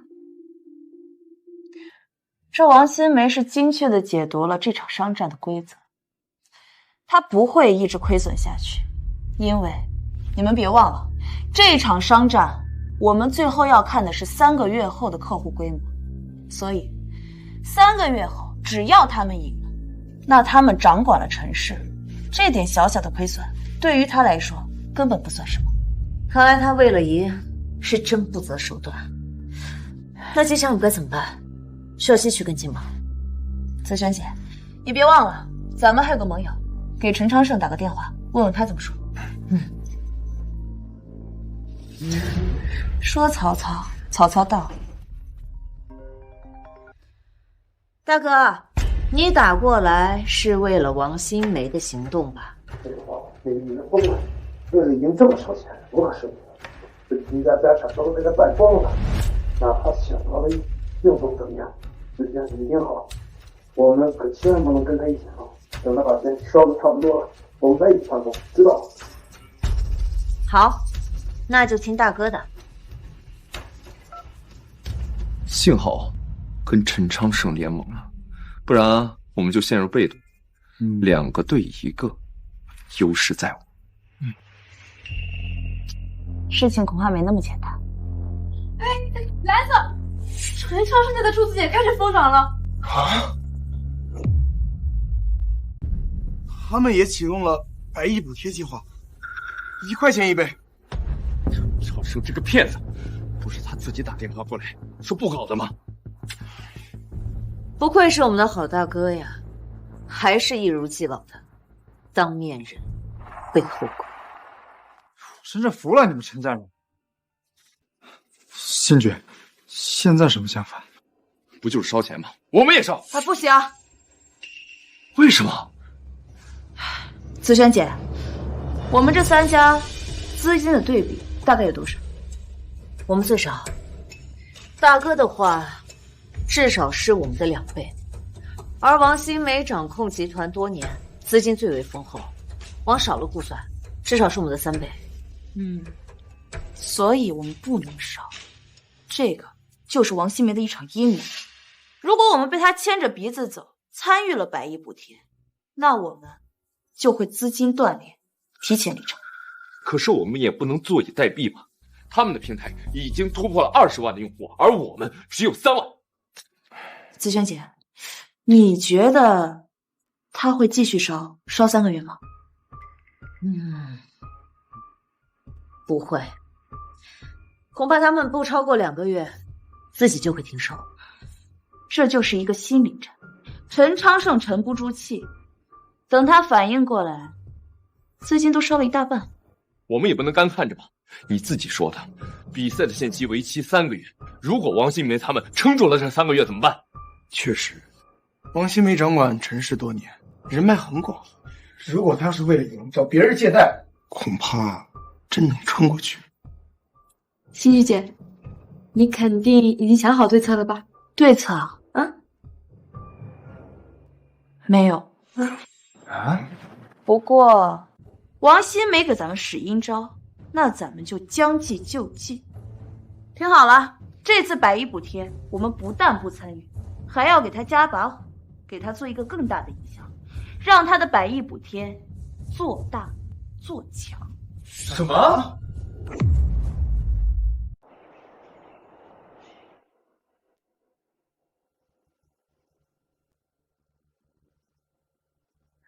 怎么样？另外2家跟进100亿补贴了吗？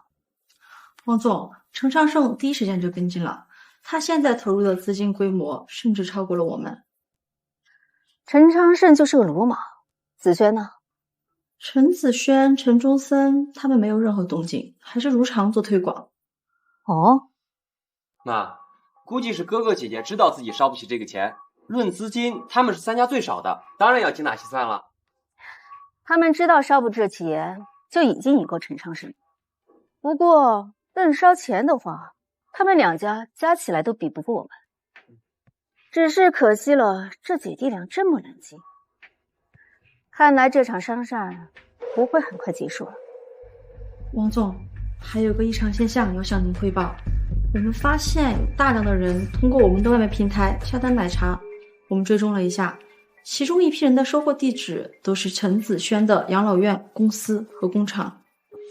什么？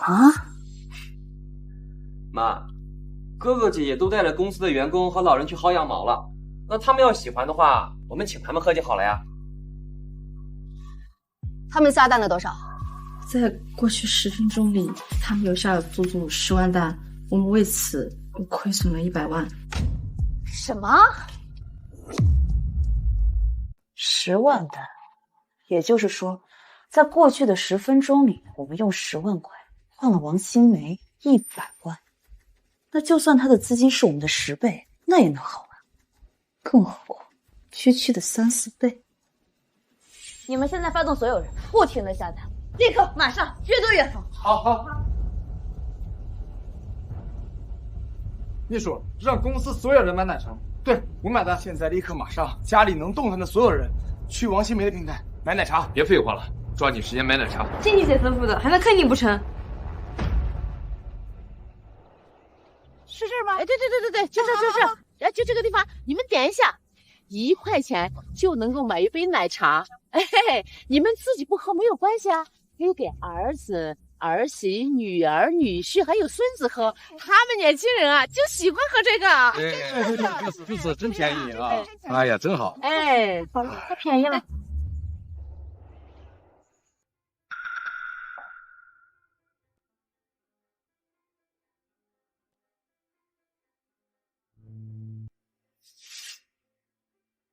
立刻给我封禁陈子轩和陈中森两姐弟，不，还有陈中森那2个发小赵一凡和某辉这2个用户，禁止他们在我们平台下单，快去！是。你们还不快去干活？是。妈，这是为什么呀？你不懂，我们是被陈子轩给反将了一局。不对，陈子轩不是这样的风格，陈中森也没有这样的头脑。难道是那新媳妇儿？秘书，你有陈中森那媳妇儿的资料吗？调查好了，王总。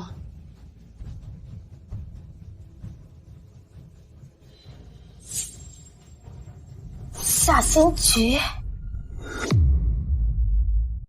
夏新菊，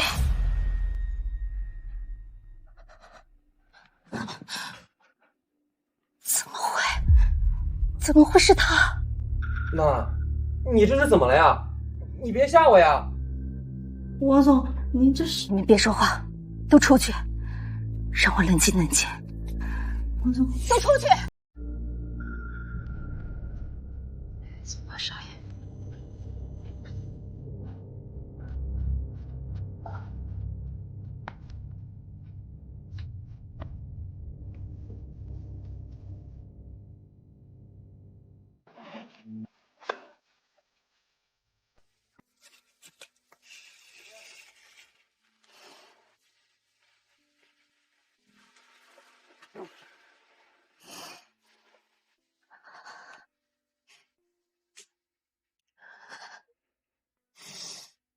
小角色，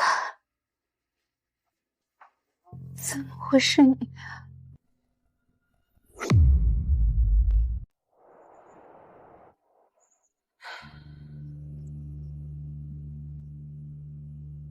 季姐，我这边的账号全部被封禁了。我也是，这个王新梅也太明白了。新菊，对不起。这边也一样。新觉，养老院这边也是一样，这次行动被迫终止了。没事儿，都别沮丧。这王新梅要是不发现，我还觉得奇怪。乔乔，咱们一共下了多少单？青青姐，23万单。23万单，那就是230万。不错，很好的成绩。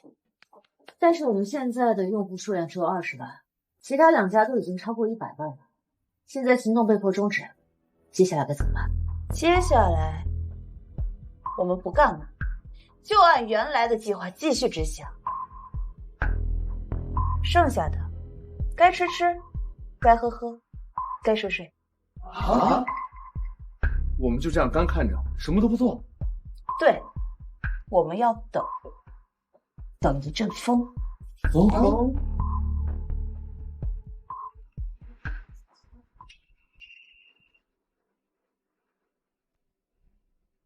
我还有事儿要出去一趟，你们先休息。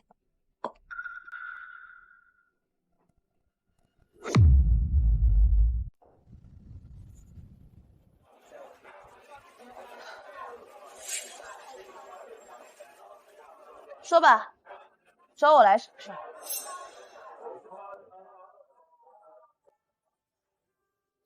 小橘子，你来了。陈太太，只有我的亲人叫我小姐，还是请你叫我夏小姐。小橘子，是我呀，我是妈妈呀。在婚宴上你不是认出我来了吗？当时你怎么不跟我相认？我要是早知道是你，我一定什么？一定会再次抛下我？还是说你害怕你那个宝贝儿子知道有我这么一个便宜姐姐落荒而逃啊？不是的，小橘子，我当时离开你，我是有我的原因的。不用解释，夏建功他是个人渣，要是我跟你一样，我也会怕。哦，对了，忘了告诉你，我把他送下去，不用谢。小橘子，我再说一遍，叫我夏小姐。夏小姐，这些年你都是怎么过来的呀？还能怎么过啊？跟奶奶相依为命，被夏建功折磨，孤苦无依，艰难着。哎，我原本以为啊，我妈妈跟我一样，在世界的某一个角落里面艰难求生，所以她才没来找。但是你知道怎么着？我没想到有一天，我们两个见面了。她成了豪门阔太太，还生了那么一个宝贝儿子，甚至啊，她还霸占着别人的家产，成为了家族争夺战的大 boss。陈太太，要是你是我，你怎么做？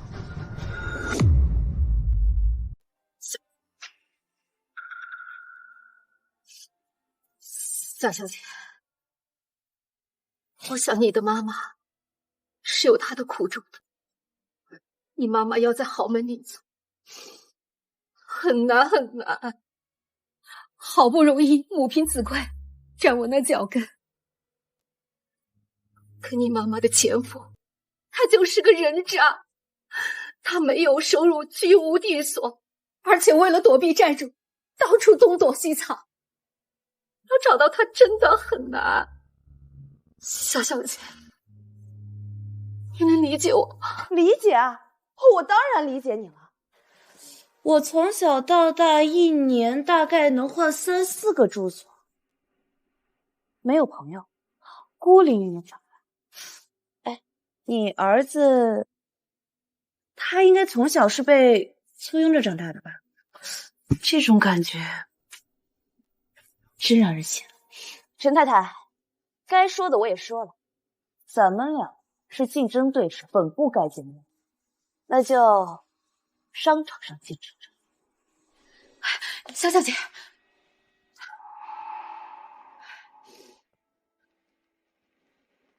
夏小姐，我想说的是，其实我们没有必要斗个你死我活。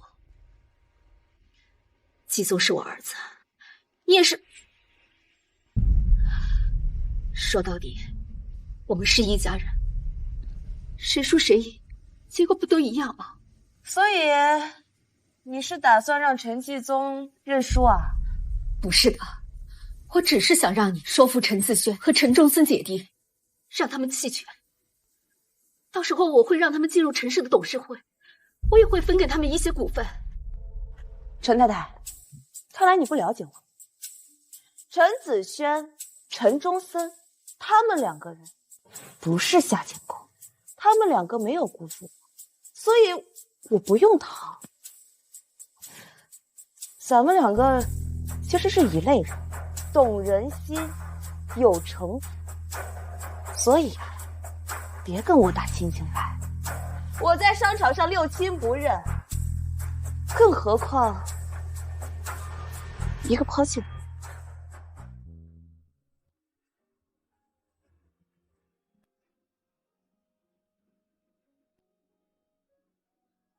小橘子，不是这样的，小橘子。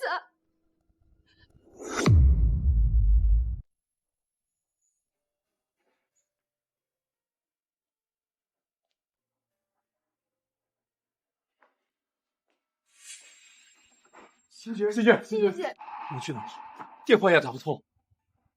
怎么，真把你当我老公了？我不是这个意思，我只是担心你。星爵，你失踪的这几个小时里边，我们大家真的都很担心你。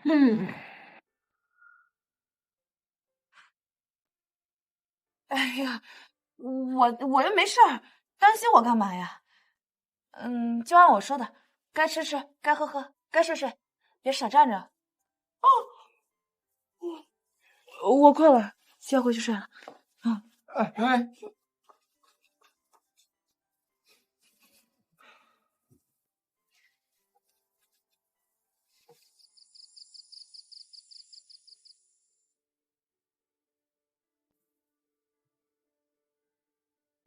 不是说睡觉吗？怎么看上风景了？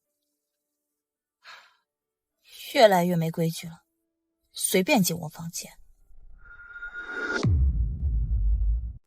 我们是法定夫妻，我进我老婆房间给她送杯喝的，不犯法吧？你最爱的特制柠檬水，水白糖加一点柠檬汁，水是温的，柠檬呢是去菜市场买的最便宜的柠檬，非常的酸。你怎么知道这个？我奶奶告诉你的。她说你小时候羡慕别的小朋友有可乐喝，因为家里穷，所以你妈……反正是你不开心的时候最爱喝的饮料啊！还有，夏奶奶说了，不要多喝，防止蛀牙。谁说我不开心？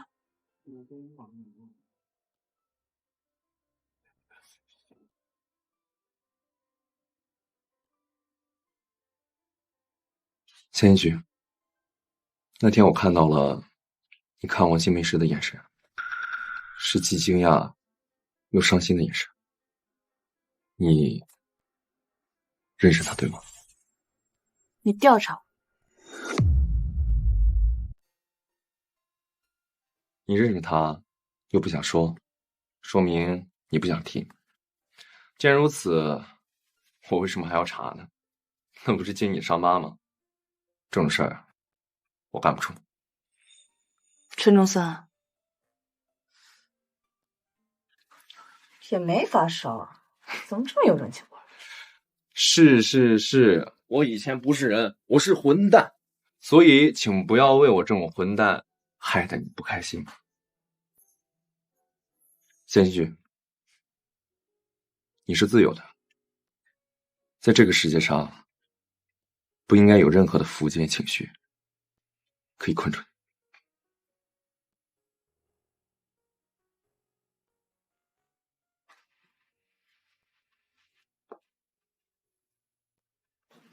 你爱上我了？你胡说八道些什么呢？我是我姐派来安慰你的啊，别自作多情。行，那你可要好好替我谢谢紫仙姐。我好多了，谢谢。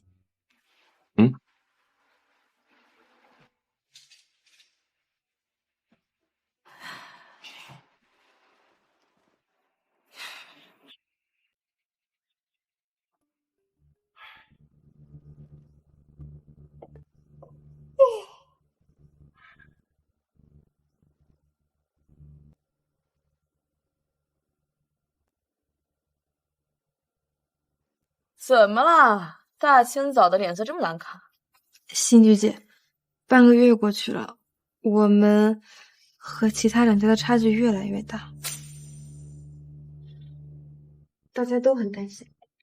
新菊，你肯定有什么打算，对不对？我们跟森哥兄弟一场，都不希望看到他输。大脑袋，四面瘫，你俩现在想起兄弟情来了？新菊，我记得你说过，你在等一阵风，那阵风到了。巧巧，我之前让你准备的东西呢？哦，准备好了。欣姐，你看。行，风到了，收拾收拾，准备出发。去哪儿？告状。局长，我们可都是合法合规、正当经营的企业。您今天突然把我们拉过来，该不会是有人在背后诬告吧？妈。哦，是啊，那个局长，我也很好奇，到底发生了什么事，让你如此心生动容呢？别问我了，你们自己看吧。我们都被这百亿补贴害惨了，每天都爆单，根本做不过来，利润一点没涨，店员们都被累病了。现在看到奶茶单子都怕，根本抢不过来，什么单号根本看不过来。哎，茉莉奶绿，给我一个，我的茉莉奶绿，哎，还有一本，别洒了，茉莉奶绿。你们有什么话好说的呢？这不挺好的？我们两家的百亿补贴搞得红火嘛！胡闹！你们这是扰乱市场秩序，已经给正常经营的商家还有外卖从业者制造了麻烦，还有大量食物浪费。今天找你们来，就是让你们停止这种无序的价格战，让市场回归正轨。你们都应该跟他们学习，做外卖平台，不应该竭泽而渔。谢谢局长夸赞，我们绝对不会进行无序的价格战去搞内卷，会为了营造良好的商业竞争去做贡献。很好，你们呢？我们一定整改。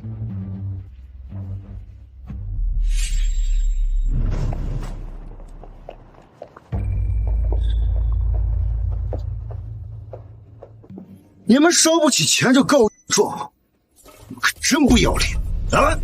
遵守行政法规，检举无序竞争，这是每个从业者的合法权益啊。当初提出结盟的人是你，结果转头就背叛跟别人搞百亿补贴的人也是你。你说这不要脸的人谁啊？什么？大哥，你不是说跟我们结盟吗？你这也太过分了吧！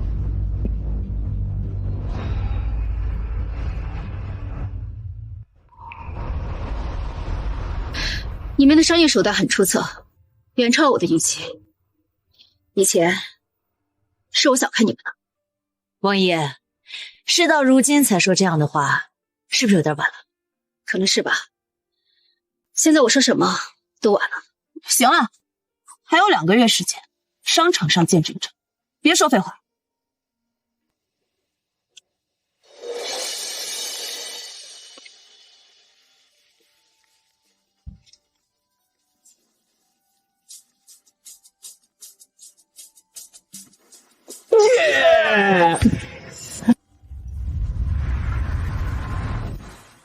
接下来我们该怎么做？接下来当然是轮到我们搞百亿补贴啊！谢局，你们现在搞百亿补贴是不是典范作案啊？哎，你别打岔，新局这么做肯定有他的用意。我懂了，你要补贴的不是消费者。你顿悟了？我又不蠢，夏新局你肯定不会干一些违法违纪的事情，那补贴的只能是其他人了。我们这次补贴的是商家，而且不需要补贴太多，只需要比其他平台少2块钱。这次我们不仅仅要补贴奶茶，还要补贴其他的品类。如果是这样的话，那花的钱不会比他们搞1元奶茶少，但是效果却很显著，因为点那些外卖的消费者最后都会得到实惠。而且我还有一个绝招，瞧瞧，各位，这就是新菊姐筹划多时的终极策划——凑好饭。凑好饭，外卖其实它都会有固定的时间，还有固定的区域，那是因为点外卖的大部分都是打工人，他们吃午饭还有晚饭的时间基本上都是固定的，而且固定的区域就在办公楼。我们这个凑好饭就是通过算法还有人力的配送，优化了外卖的配送方式，把一个地区的外卖单子全部都集中起来。我懂了，凑好饭就好像把一栋办公楼里的陌生人凑在一块儿，凑成一个大的，对吗？没错，我们要用最少的人力配送最多的单子，减少配送费，而且这样还能让在我们平台下单的这些消费者节省2块钱，相比于其他2个平台那就是4块钱，一天至少是8块钱，那1个月就是170块钱。月入5000的普通人来说，这已经是非常可观的优惠了。之前他们搞百亿补贴已经烧了很多钱了，按我们现在资金规模已经差不多了，完全可以跟他们耗下去。这个陈昌盛应该是最早出去，因为他最无谋无德。不过这鹿死谁手，就要看看你们怎么执行我的凑好饭。仙君，你放心，我们绝对不会辜负你的付出。紫萱姐，什么辜负啊？这争家产的是你们2个，又不是我最多就是个合伙者。反正该做的我也做了，剩下的事情就交给你们了，我就静候佳音。走。行了，我们一起努力，绝对不能让新局策划的一切付诸动力。加油！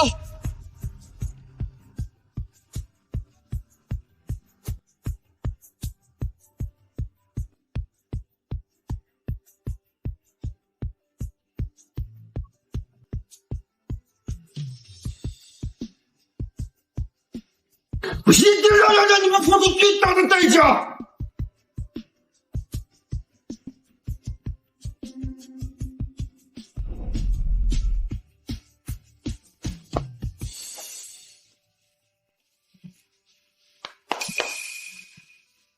怎么样？3个月时间到了，鹿死谁手了？姐，要问我还是你来说吧。新菊，跟你之前预测的一样，这1个月前陈昌盛就因为资金链断裂率先被淘汰。不过这王新梅跟我们用户数量聊得很近，因为他完全就照搬了我们凑好饭的模式。商业嘛，模式都是谁好他用谁。不过到最后还是要看谁的资金链更好，看谁执行力更好。那结果呢？结果很微妙，我们差距不大，不过根据我们自己的统计，是5万。也就是说，结果还没出来，要看律师怎么讲。行，那再等等，我先上去睡会儿，太困了。等一下，姐，新局，结果出来了。何律师，让我现在去公司。行，走。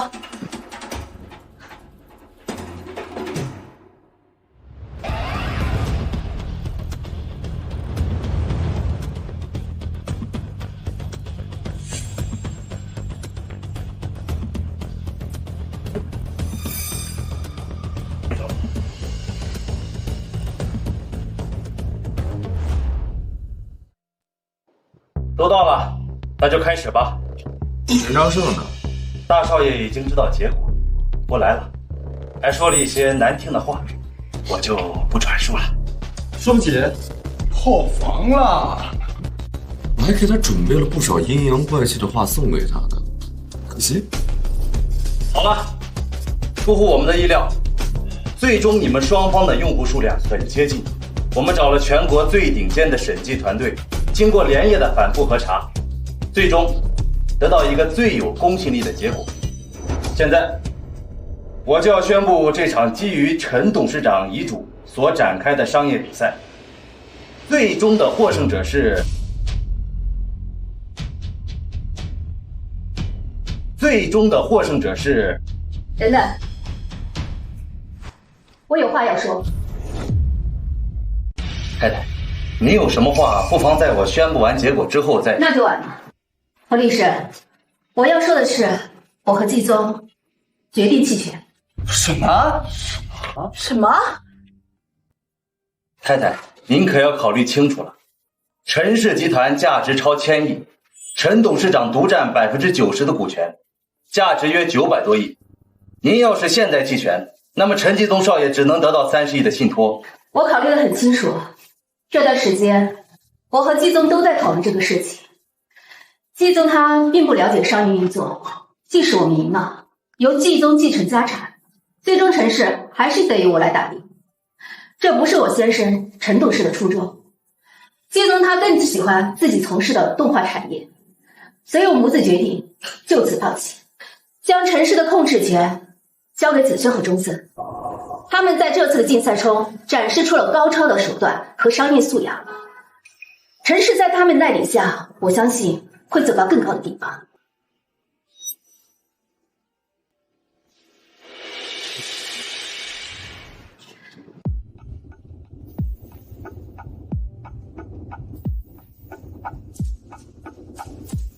子轩、钟森，恭喜你们！既然如此，那么比赛结果也无关紧要了。二小姐、三少爷，恭喜你们！以后你们就是陈氏集团真正的主人了。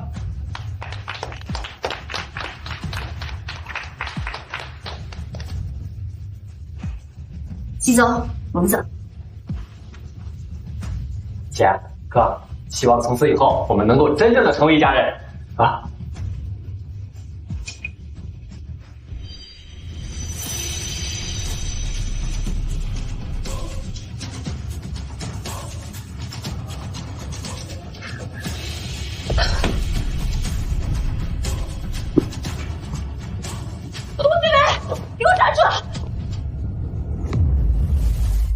妈，这是怎么了？没什么，夏小姐找我有事呢，你先上车吧。哦，好。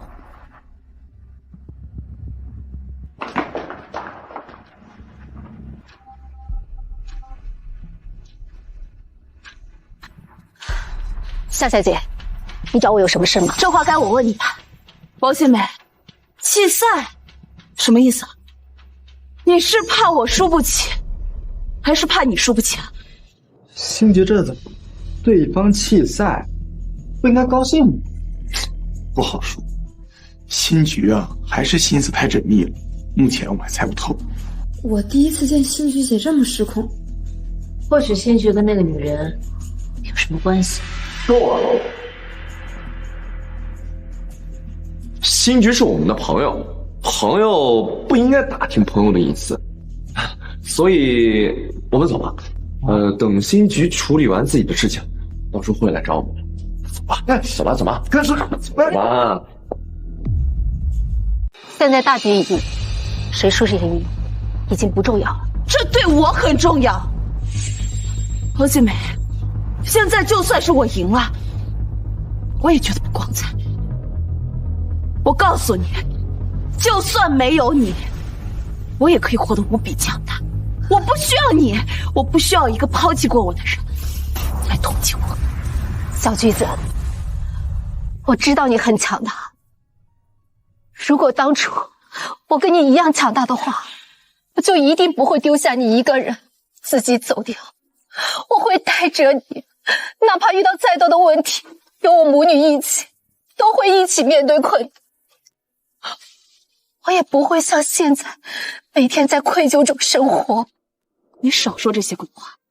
你不需要。我需要，我想得到你的原谅，但是我知道我不配，所以我弃菜。小橘子，当初我是因为我的人生而放弃了你，所以现在我想舍弃当初抛下你得来的人生。这样你是不是能原谅我？王新梅，我说过了，别跟我打亲情牌。我这个人六亲不认，更何况我跟你之间没有亲情可言。我知道，季宗也是你的儿子。什么？这个结果对他不公平，就像你当初抛弃我一样不公平。这个结果恰恰是季宗提出来的。他知道我私下跟你见面以后，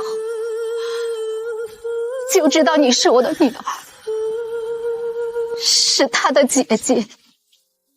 你说什么？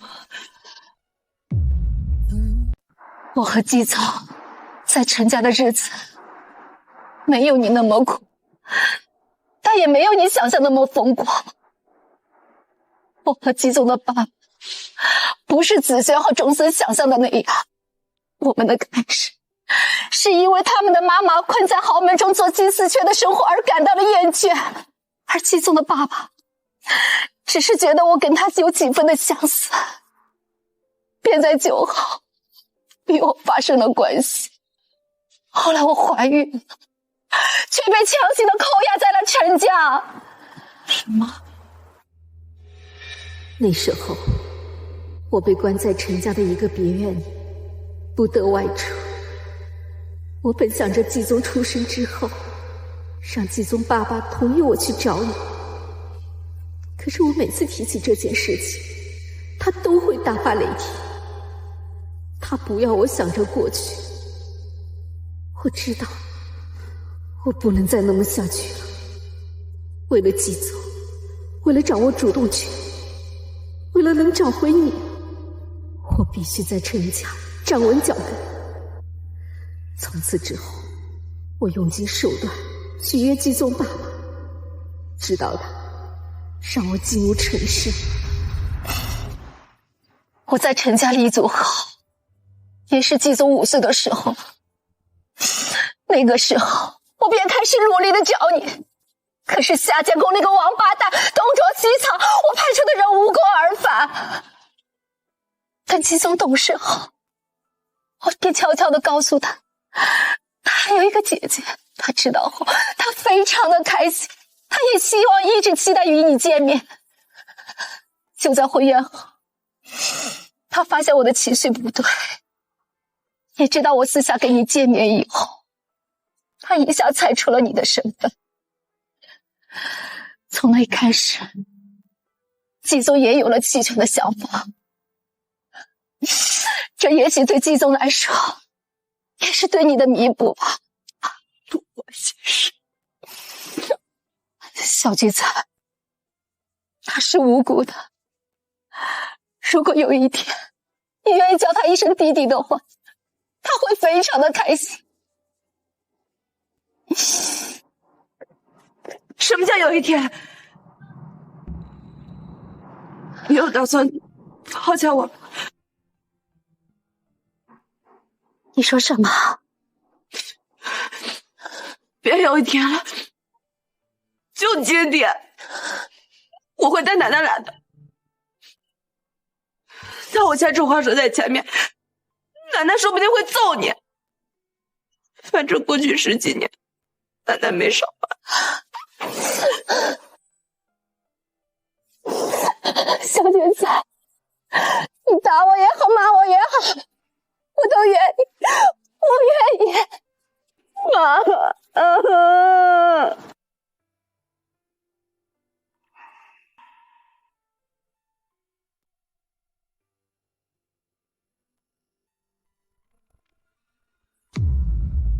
后面就是很俗套的事情了。我带着奶奶，我妈带着陈继宗，我们一家人相认。奶奶痛骂了我妈一通，不过她老人家心软，最后还是跟我妈抱在一起，给夏建功那个混蛋的所作所为道歉。紫萱姐和陈忠森赢得了继承权，最终股权2姐弟平分，不过还是紫萱姐当上了董事长，主持大局。至于我和陈忠森的假结婚，今天也要落幕。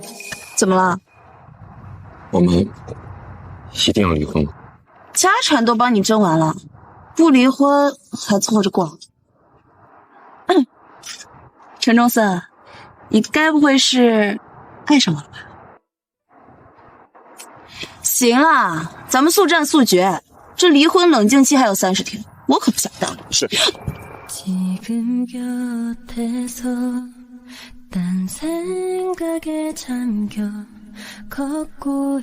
这什么？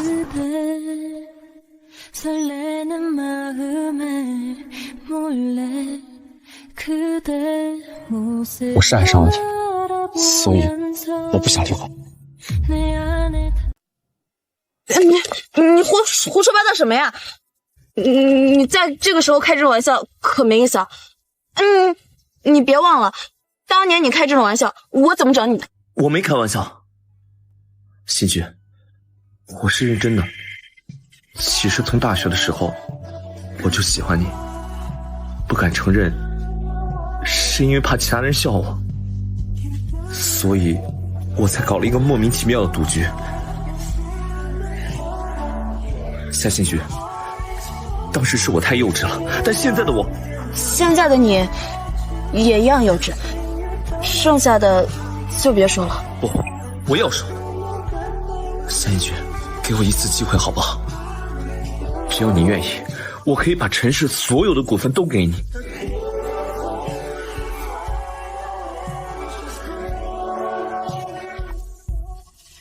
夏新菊，答应我。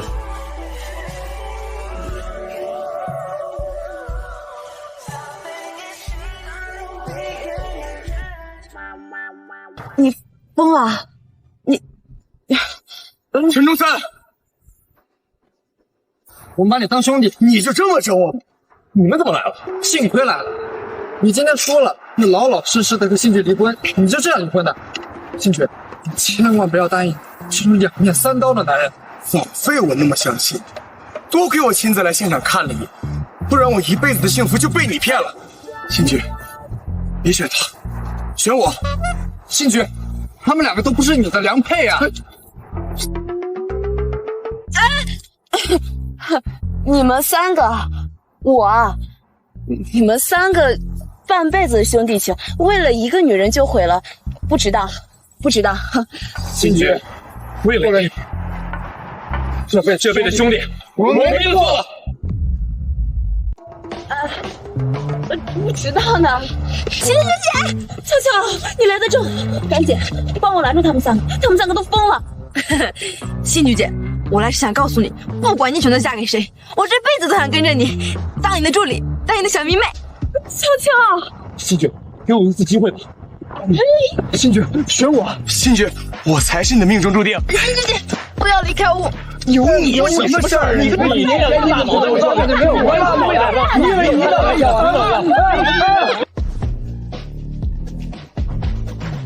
小橘子，上车吧。小橘子，快上车。姐，我们来叫你了，上车。会的。拜拜。新菊。